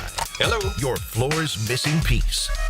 Back here on 1010XL at 92.5 FM, your home for the Jacksonville Jaguars, and we are glad you are with us. 7th round pick, Jonah Monheim of the Southern California Trojans, who the Jaguars picked last week in the NFL draft. Let's get some insights on Jonah from a man that knows him very well, that is the head coach of USC, Coach Lincoln Riley. Coach, how we doing? We're doing great. Thanks for having me on this morning. Hey, Coach, thank you so much for joining us. All right, 7th round pick, Jonah Monheim. We know about the versatility. We know about center, right guard, right tackle. We'll break all that down with you. But first and foremost, Coach, what kind of player did the Jaguars draft with Jonah Monheim? Well, Jacksonville just got a heck of a player. And frankly, I think he was just massively underdrafted, in my opinion. This is This guy's probably the smartest offensive lineman that I've ever worked with at any of the stops. His mind for the game, his ability to process and understand schemes and defenses and adjustments, and it's incredibly impressive. And then to have the ability to play, like you said, start at all three levels of an offensive line, at tackle, at right guard, at center. He started at left tackle as well. I mean, you just rarely find guys that both mentally and physically can do that at a place, especially like a place like USC. And so he just brings so much to the table there. And then I think the last thing is, Jacksonville's getting an incredible leader. This is the kind of guy you want in your locker room. This is the kind of guy that wins, that has that. He just kind of has that DNA and that way about him and that work ethic and that humility that is going to lead to success. So, everybody in Jacksonville is going to be very, very happy that Jonah Monheim is a Jaguar. In your line of work, again, Coach Lincoln Riley here with us, you certainly know how tough it is to play tackle, guard, center. But for the average fan, Coach, just talk about that aspect of the versatility. I mean, that is not an easy thing to do. No, it's not, because you look at a tackle skill set, and you got to be able to move out there on the edge against some of the best athletes, and you've got to be able to hold your own out there, and the ability to do it on both the right and left side to me was really impressive. I mean, I tell people, like, if you were to play golf and then you're a right-handed golfer and all of a sudden you want to go out there and try to play left-handed, I mean, that's essentially what it feels like. I mean, everything is in reverse, and for him to have the ability to do both, especially against some of the competition that we face and that the guys that we compete against, and to be one of the best linemen, in our league here for multiple years in a row, was super impressive. And then obviously moves inside where the game gets even more physical. You're playing against bigger, stronger, heavier players. And he was not only able to hold his own, but go in there and be really successful. Then transition into center, where now, in addition to all those things we just talked about, you have to make all the line calls. You have to snap the ball accurately. It's just rare to find somebody that could do. It's rare to find somebody who could do two of them. So somebody like this, brings so much value to an organization where obviously, in the NFL, the rosters are smaller and every spot is even more important. Coach, he played center for you at Southern Cal last year. Do you think that's the best place for him in the National Football League, in your opinion?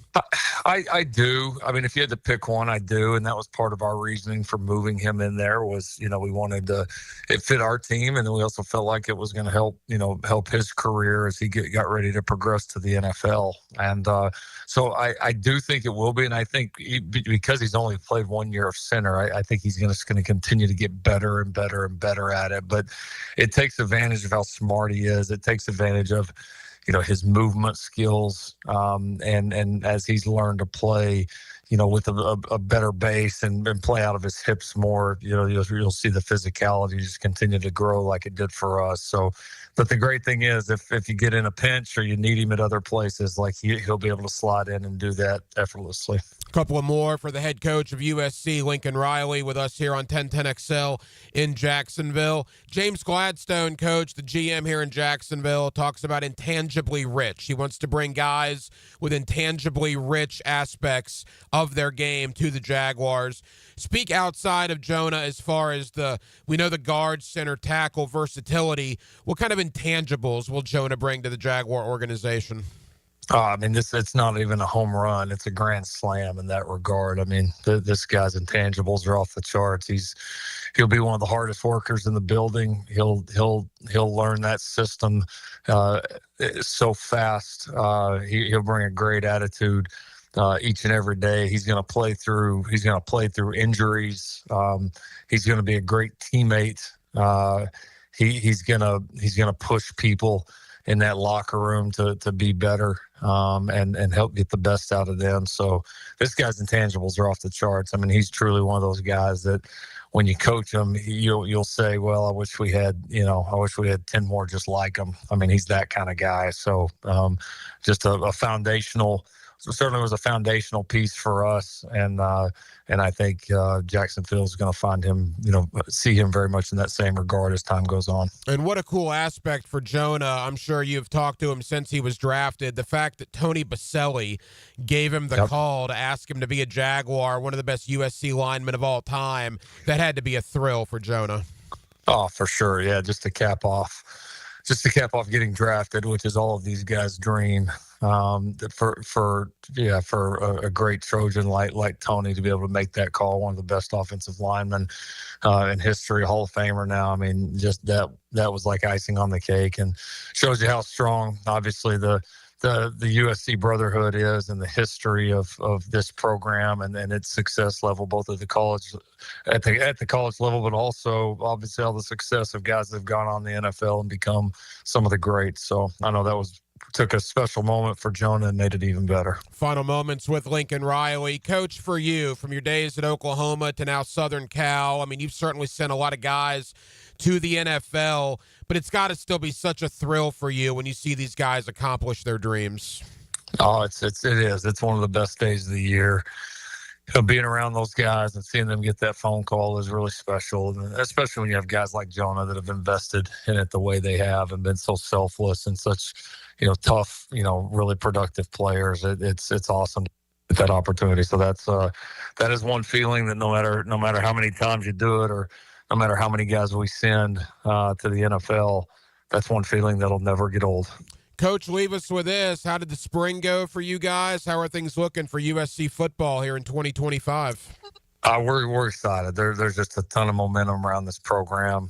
We've had a really good spring. Have really continued to make some really positive roster changes, and feel like this roster is really getting in a tremendous place. We've got the number one recruiting class in the country in this upcoming class, the 2026 class, which is obviously very exciting. And we're getting ready to move into a new football facility here within the next year that'll be one of the best in college football. So a lot of momentum around this program, and it's been a fun build up to this point, but it's time to win now. And we're excited about kind of the point we're at and where this thing's headed. Lincoln Riley, the head coach of USC, kind enough to join us here to shed a little insight on newest Jaguar, Jonah Monheim. Coach, I know how incredibly busy you are. Thank you for taking time out. We'll talk again soon, pal. Sounds great. Thanks for having me. There you go. Lincoln Riley with us here on Hacker After Dark. And thank you to USC and their SID and Katie and everybody out there for making that interview possible. And you can tell what Lincoln Riley thinks of Jonah Monheim. And we'll see Jonah out there at OTAs next week for Jacksonville. Again, first week of OTAs. Media is allowed out on Monday. So I will be out there on Monday. I'll get a one-on-one with either one of the new free agents or one of the rookies, and we'll bring you that conversation. Maybe Jonah Monheim, as a matter of fact. We'll see. But we'll bring you that conversation next Monday evening right here on Hacker After Dark. Again, the NFL schedule released at 8 o'clock this evening. RJ Saunders will have open gym from 8 o'clock until 10 o'clock, so they'll be able to react to the schedule. I know he's going to have Jamal St. Cyr of Channel 4, among other guests. So keep it right here on 1010XL as RJ is in my usual time slot from 8 to 10 tonight with Open Gym. Coming up next, our AFC East preview continues. 1 division per week leading up to Jaguar training camp. This week we start in the AFC East. Last night we were in Buffalo. We will go to New York and to New England later in the week. But tonight, the Miami Dolphins, the future of Jalen Ramsey, the future of Tyreek Hill, the future of head coach Mike McDaniel. David Furones is my guy in South Florida. He's with the South Florida Sun-Sentinel as we continue our AFC East preview, the Miami Dolphins. And David Furones of the Sun-Sentinel joins me next on a Wednesday evening here in Northeast Florida. We're glad you're with us right here on Hacker After Dark.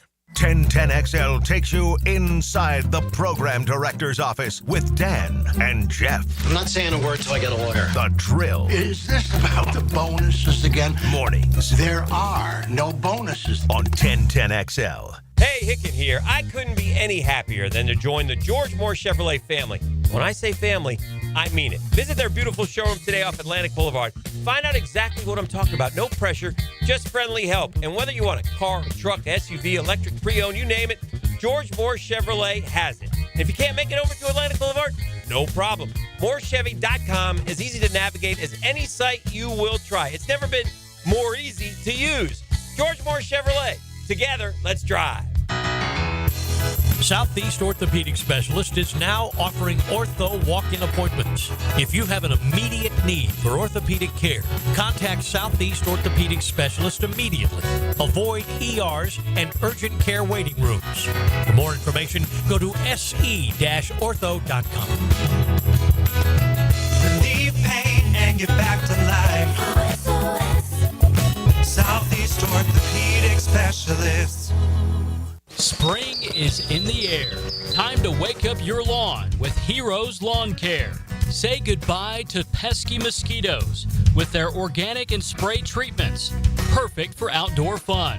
Keep your lawn clean and fresh with their pet waste removal for homes and businesses. Heroes Lawn Care takes care of it all. From mowing, edging, fertilizer, to irrigation, and much more. Visit heroeslawncare.com. Got a cracked windshield? Not only is it dangerous, but did you know it's also illegal? Call Baker Glass. Matt and his crew use the best auto glass in the market, and they accept most insurance. Plus, all new windshields come with a full warranty. From cars, to trucks, to RVs, you can count on Baker Glass to be fast and friendly. Just check out their Google reviews. Come see us at the shop on Casta Avenue, or we can come to you at your home or business. I'm back with Baker Glass. No one treats you better. All aboard! The Combine, Free Agency, the Draft. Here we go! Ride the off-season like a locomotive with AA Automotive and 1010XL. Might want to buckle up, baby. AA Automotive on Richard Street. Family run since 1954. Prosser here for Lifetime Enclosures and Lifetime Flooring. With the weather starting to turn for the better, look ahead. Get that backyard ready for spring with a new screened-in enclosure. Maximize the space you have and make it great with Lifetime Enclosures and Lifetime Flooring. They truly are best in the business. If you have the space and the idea, give them a call today. Lifetime Enclosures and Lifetime Flooring. Showroom just off Phillips Highway. Tell them Prosser sent you. Proud partner of the Jacksonville Jaguars. We're certainly facing interesting economic times. For me, it's comforting to know my money's in good hands with ITP Partners. Jacksonville guys taking care of my Jacksonville money. Experience? Yeah, that's Chris Bryan, Jeff Hartman, Reagan Wright, Dan Abel, Scott Regner, Janice Cobb, and Reed Wingate. They have the expertise and knowledge to take care of your money. For more info, go to itppartners.com. ITP Partners, they're my financial partners for life. Non-compensated client testimonial may not be representative of all client experiences. No guarantee of future performance or success. Gun charges, drug charges. I'm Attorney Malcolm Anthony, and I specialize in handling these types of felony cases. Stay out of trouble. But if you don't, call me at 285-4LAW. That's 285-4LAW.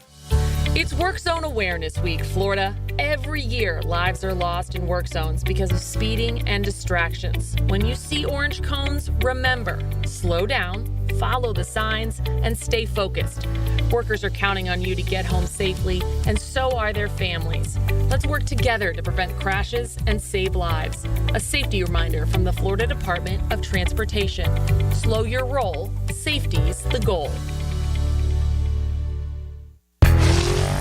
I'm with Greg from Cycles of Jacksonville, and Triumph has branched off from on-road to off-road. Give us the latest on what they've got. They've got the 250 and the 450. Rick Carmichael designed these bikes himself, and they are bad to the bone.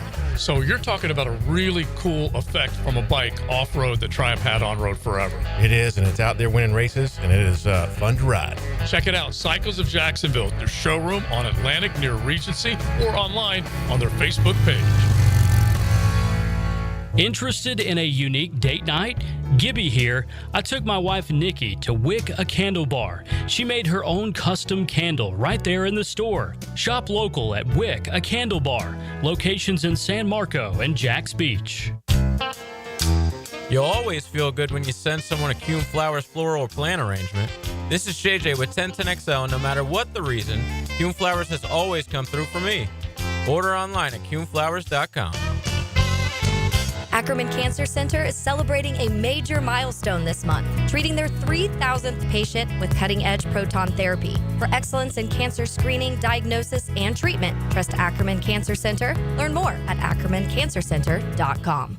For lost or broken keys or nearly any make and model of vehicle, call 722-1111 for Instant Keys. Instant Keys. You don't have to go to the dealer. Instant Keys comes to you.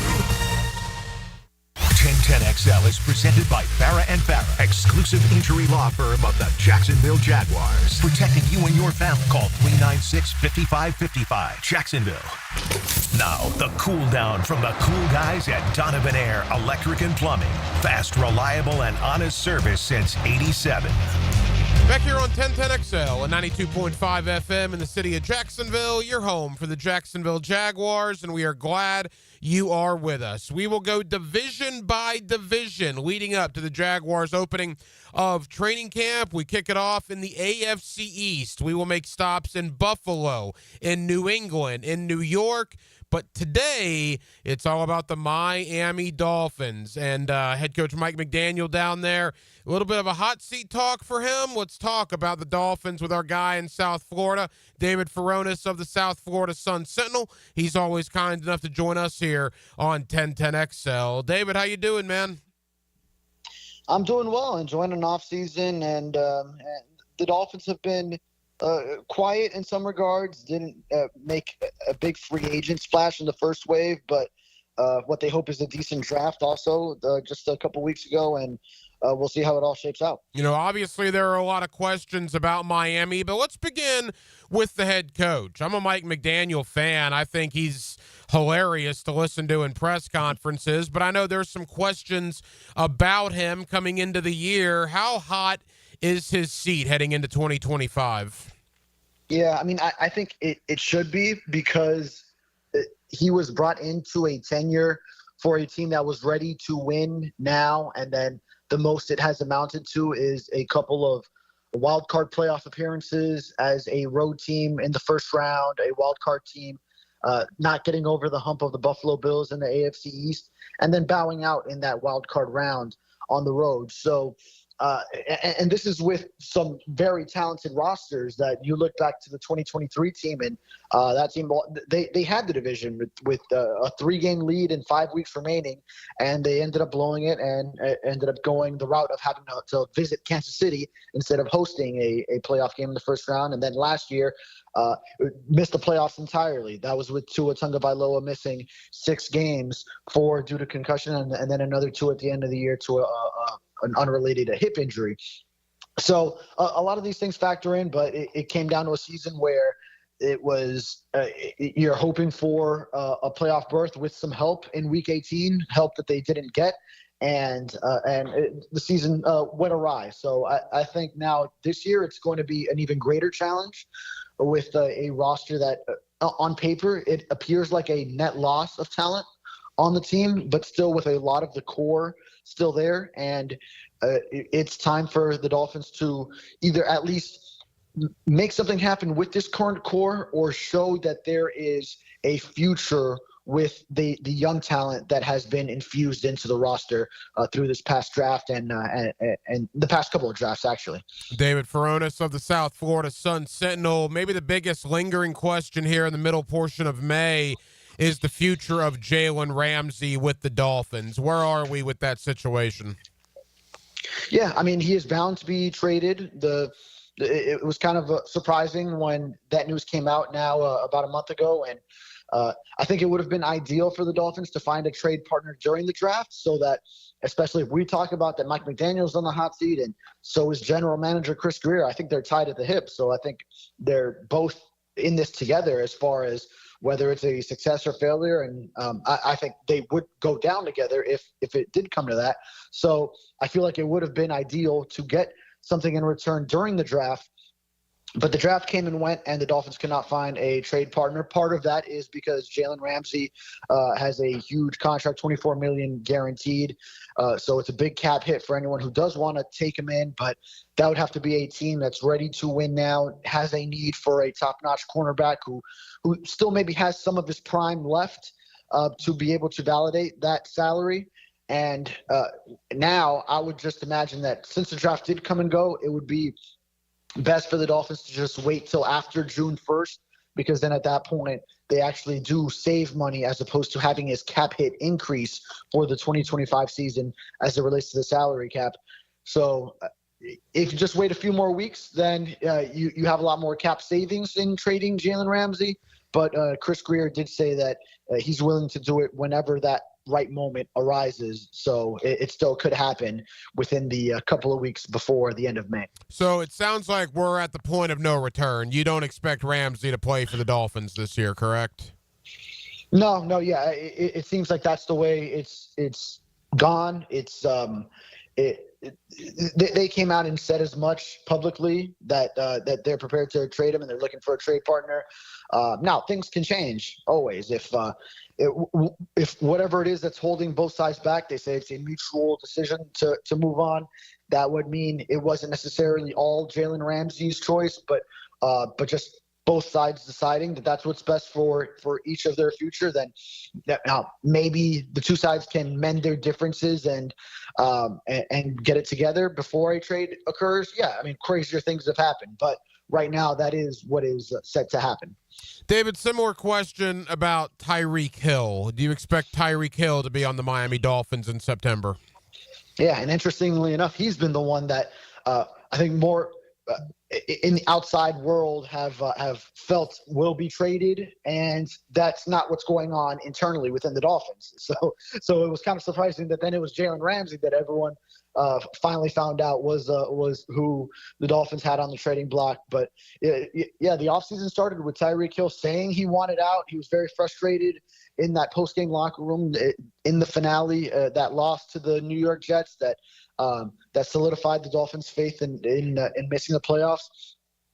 Now, then he walked back those comments in the days following, and Chris Grier said that Tyreek never went to him with a trade request personally. So the Dolphins have since moved on with him, and they say Tyreek Hill has been in the building through not only these voluntary offseason workouts where we do see some team-released video where he's out there working out with the guys, but even earlier in the offseason when really not many players are in the building, aside from maybe some of the youngsters that want to stay in the facility and keep grinding. But Tyreek Hill was out there and actually getting to work with his new wide receivers coach, Robert Prince, as the Dolphins fired Wes Welker from that role. So maybe a little bit of a commitment being shown from Tyreek Hill this offseason that could go into next season. But also Tyreek Hill always comes with his bevy of off-the-field headaches that you have to worry about. So you never know when he could just explode for another distraction. But right now it is the case that Tyreek Hill is remaining with the Dolphins, and they're not seeking a trade unless someone comes to the Dolphins with an extraordinary offer. Couple of more for David Furones of the South Florida Sun-Sentinel as our AFC East preview continues tonight, focusing on the Miami Dolphins. All right, you mentioned the offseason, David, losing Javon Holland in free agency. That's a couple of years in a row now where big-time free agents have left for big money elsewhere. They brought in a lot of guys, kind of like here in Jacksonville, not exactly star names, but the Dolphins did sign a fair amount of veteran outside free agents. How would you assess the player movement this offseason in Miami? Yeah, I think down here in South Florida, many people already considered Javon Holland to be gone from the roster as it played out last year, knowing he was going into free agency year and that he would demand a big salary. But his play last season really didn't follow suit. So he struggled a little bit last year. I think also just toward the end of the previous season as well. Now, he did make the big play against the Jaguars in week 1, punching out the ball on Travis Etienne, and that turned the momentum in that game. But that was really the only play that we had seen made from Javon Holland all season, and there were a lot of missed tackles on the back end. So I think a lot of the fans down here aren't viewing it as huge of a loss as some may think based on the contract that he received with the Giants. But certainly still he could validate that salary based on his potential and how he's still a young player that has shown so many flashes. But then what the Dolphins did bring in, then they're prized free agent so far has been a guard, James Daniels from the Pittsburgh Steelers, who is a fine blocker, both run blocking and pass protection, but is coming off an Achilles injury. So that's why the Dolphins were able to get him at a little bit of a bargain. That's what the Dolphins were doing. They were trying to look for deals. So I think they also got one in the safety from the Detroit Lions, Fatu Melifonwu, who is a versatile defensive piece who maybe could play that role of wearing multiple hats and lining up in different spots in Anthony Weaver's defense back there. So he also was brought in at a bargain because he's got an injury history, and his backup quarterback was the big deal for everyone this offseason, especially since Tua was coming off a season where he missed 6 games. And I would have preferred a veteran, experienced backup who can keep a season afloat and you can count on in the event that Tua misses time again. But the Dolphins went the route of another young quarterback, a little bit of a project pick in Zach Wilson, trying to revitalize his career. I think Mike McDaniel is convinced he can turn him around and take him in. But I feel like if we're talking about a hot seat season for him and Chris Greer, then you don't want it to go awry just because Tua gets injured. So I would have preferred if the team went with a more of a veteran, experienced backup who could keep the offense in flow, manage the personalities of a Tyreek Hill in the offense, let's say, and keep the year going in the event that Tua misses time. David, as we begin to wrap up, in talking to people around the division this week, I mean, it's obvious. The Jets have a first-year head coach. The Patriots also a first-year head coach, although there's a lot of optimism in New England with Mike Vrabel now. Buffalo has won this division like 5 years in a row. And the talk around Miami is they'll be good, but maybe a step back, as you mentioned. Do they think they can compete with Buffalo for this division, or will this be a step back for the Dolphins, in your opinion? Yeah, well, if there was a step back, it already occurred in 2024.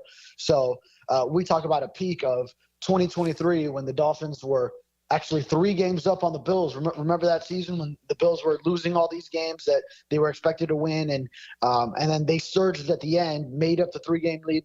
The Dolphins also had to blow it by losing games, including the one where they had a 2-touchdown lead on Monday Night Football against the Titans, which it still is a nightmare to the Dolphins fan base down here in South Florida, because it really started the downfall, the downward spiral since then. But I think now you have to recalibrate the expectations. Like, that was the time when you could have caught the Bills, and you still maybe felt last season, after they had lost Stephon Diggs and lost some other veterans, well, maybe Josh Allen can't get it done without Diggs, and well, Josh Allen proved that he is getting it done without some of his pieces and some of those other veterans that were on the defensive side.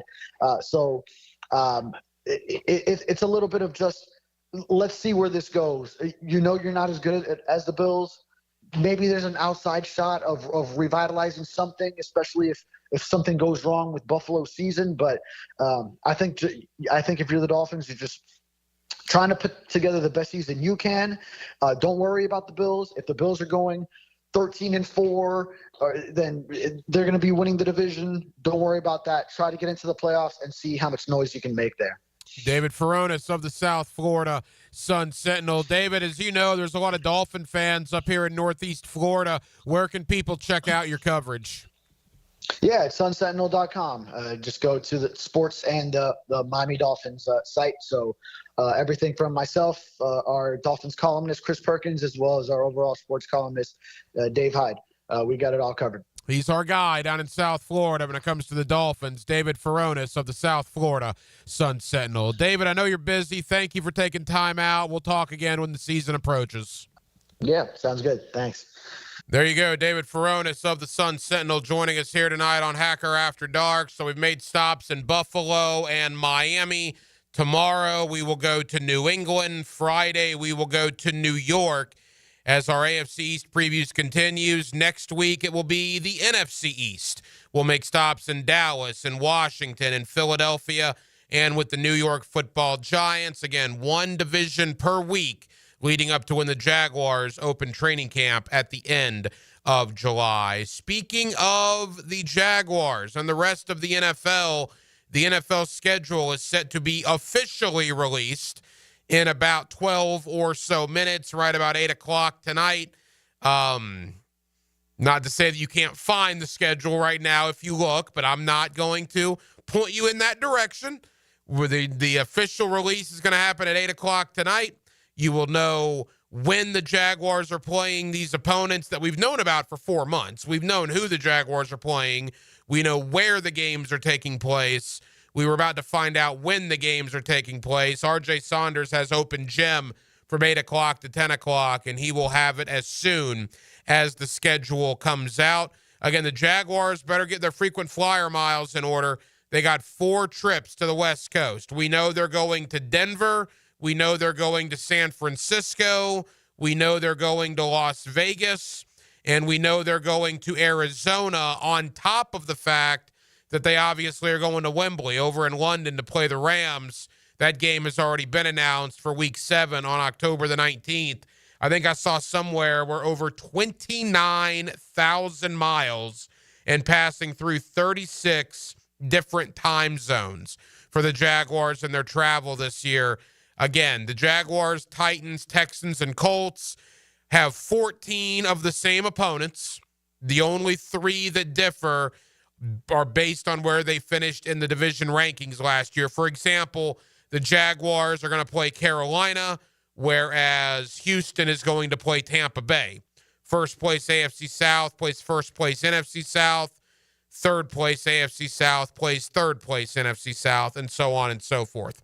RJ Saunders has open gym, 8 o'clock to 10 o'clock, and he joins us right now. Now, the 2-minute drill. Serviced by Cool Cats Heating and Cooling. Locally owned and operated. We're your neighbors. CoolCatsJacks.com. The coolest cats in town. Wild what NFL schedule release day has turned into. It is absolutely Christmas in May for a lot of NFL fans. I mean, we understand that we've known who the Jacksonville Jaguars are going to play since January, but now to see when they're going to play said opponents and what are going to be your home dates, what will be your away dates. Only one London game this year, which I think probably is going to leave a lot of Jacksonville fans very pleased because, you don't have the 2 games this year. So it's definitely an exciting time here in Jacksonville, and I'm excited that, it's coming on during my show. We can all break it down and discuss it together and see what we think. Yeah, the one thing I like doing is comparing, the Gator, Florida State, Miami, Georgia schedules on Saturday to the Jaguar schedule on Sunday. Hey, man, they got Christmas things to think about, too. Yeah. Where are the Jaguars playing on December 21st, I guess, December 28th? Yeah. So we're going to be able to put those pieces together coming up here momentarily when the schedule is released at 8 o'clock. And we already know, look, RJ, they're playing Patrick Mahomes. Yep. They're playing Justin Herbert. Yep. They're playing Matthew Stafford. They're playing Kyler Murray. Bryce Young. There's going to be a lot of really good quarterbacks on the schedule. C.J. Stroud twice. Even though percentage-wise, it's one of the easier schedules in the league according to winning percentage last year, the Jaguars still have a lot of tough opponents. Absolutely. I don't think the NFL did them any sort of favors here, even though the schedule is one of the more easier ones as opposed to, as we've seen, a few teams with the top 5 toughest schedules. But a lot of those quarterbacks as well, you've heard their coaches, you've also heard the quarterbacks themselves about how much better they want to go into the regular season. Heck, we had Harbaugh talk about Justin Herbert, says, I want to get this guy to the Hall of Fame. So how do you think the LA Chargers are going to come out of the gate there? So, Trevor Lawrence is going to have, a huge hill to climb, but hopefully he can get over that hill with a first-time head coach in Liam Cohen. Let's see what they do. Especially if the schedule holds up with all the quote-unquote leaks that we saw, and we see that the Carolina Panthers are going to be the first team. No. Well, 8 o'clock. Well, I'm talking about the leaks. I know it's alleged. There are some leaks. It's alleged. It's alleged. Yes. Okay, allegedly. Jordan Schultz, Fox Jordan Sports Schultz. had that one. You've also had, Dilla, who's a friend of the program. They've alleged that this may be, these schedule leaks. But we'll see what happens. Yeah, I might get Dilla on tomorrow night. Tomorrow night seems like a good night for Dilla on Hacker After Dark. So I'll see if I can swing that. What do you have coming up tonight on Open Gym? Well, we'll be talking with Jamal St. Cyr. about the schedule, about Trevor Lawrence and how critical of a year this is for him, what he thinks that Travis Hunter is going to do in year one. We'll also be talking big NFL storylines with Mike Silver of The Athletic. Nice. Really had a great conversation with him, talking storylines, and also him being in the Jaguar war room during the NFL draft. Just want to see if he believes that the Jaguars can be a team that goes from drafting top 5 in this year's NFL draft to making the playoffs once again. And then an interesting conversation I want to have with June Lee. I think that many people would probably know his great work that he did on Pardon the Interruption. Also Around the Horn on ESPN. And he said that, ever since he got laid off, he's been able to look at sports from a fan's perspective and has now been able to say, I want to go to a storytelling aspect more than a hot take aspect. So I want to see what he's learned and, what us as sports fans can learn from, sitting back and seeing what sports has been and can it get back to what we all knew and loved when we were growing up as kids. So we'll have June Lee, Mike Silver, and Jamal St. Cyr, and of course we're going to be talking about the NFL schedule that's going to come out here in, just shortly before my show. A matter of moments. RJ Saunders has open gym beginning at 8 o'clock. RJ, appreciate it, man. Thanks, Hack. That'll wrap it up for a Wednesday night edition of Hacker After Dark. We got a ton of people to thank. Lincoln Riley, the head coach of Southern California. Thank you to Dave Kluge of footballguys.com. You heard from David Furonis of the South Florida Sun Sentinel, and my buddy Jordan Dejani of CBSSports.com. We will be back 22 hours from now, 6 o'clock tomorrow night, in for Blue once again right here on Hacker After Dark. Don't go anywhere. RJ Saunders will have you beginning at 8 o'clock when the official release of the Jaguar and the rest of the NFL schedule is made for 2025. For Dylan Denmark, I'm the Hacker Ryan Green. We'll talk to you tomorrow night. Have an absolutely terrific remainder of your Wednesday evening, Jacksonville. He knows where the bodies are buried. We've been approached already.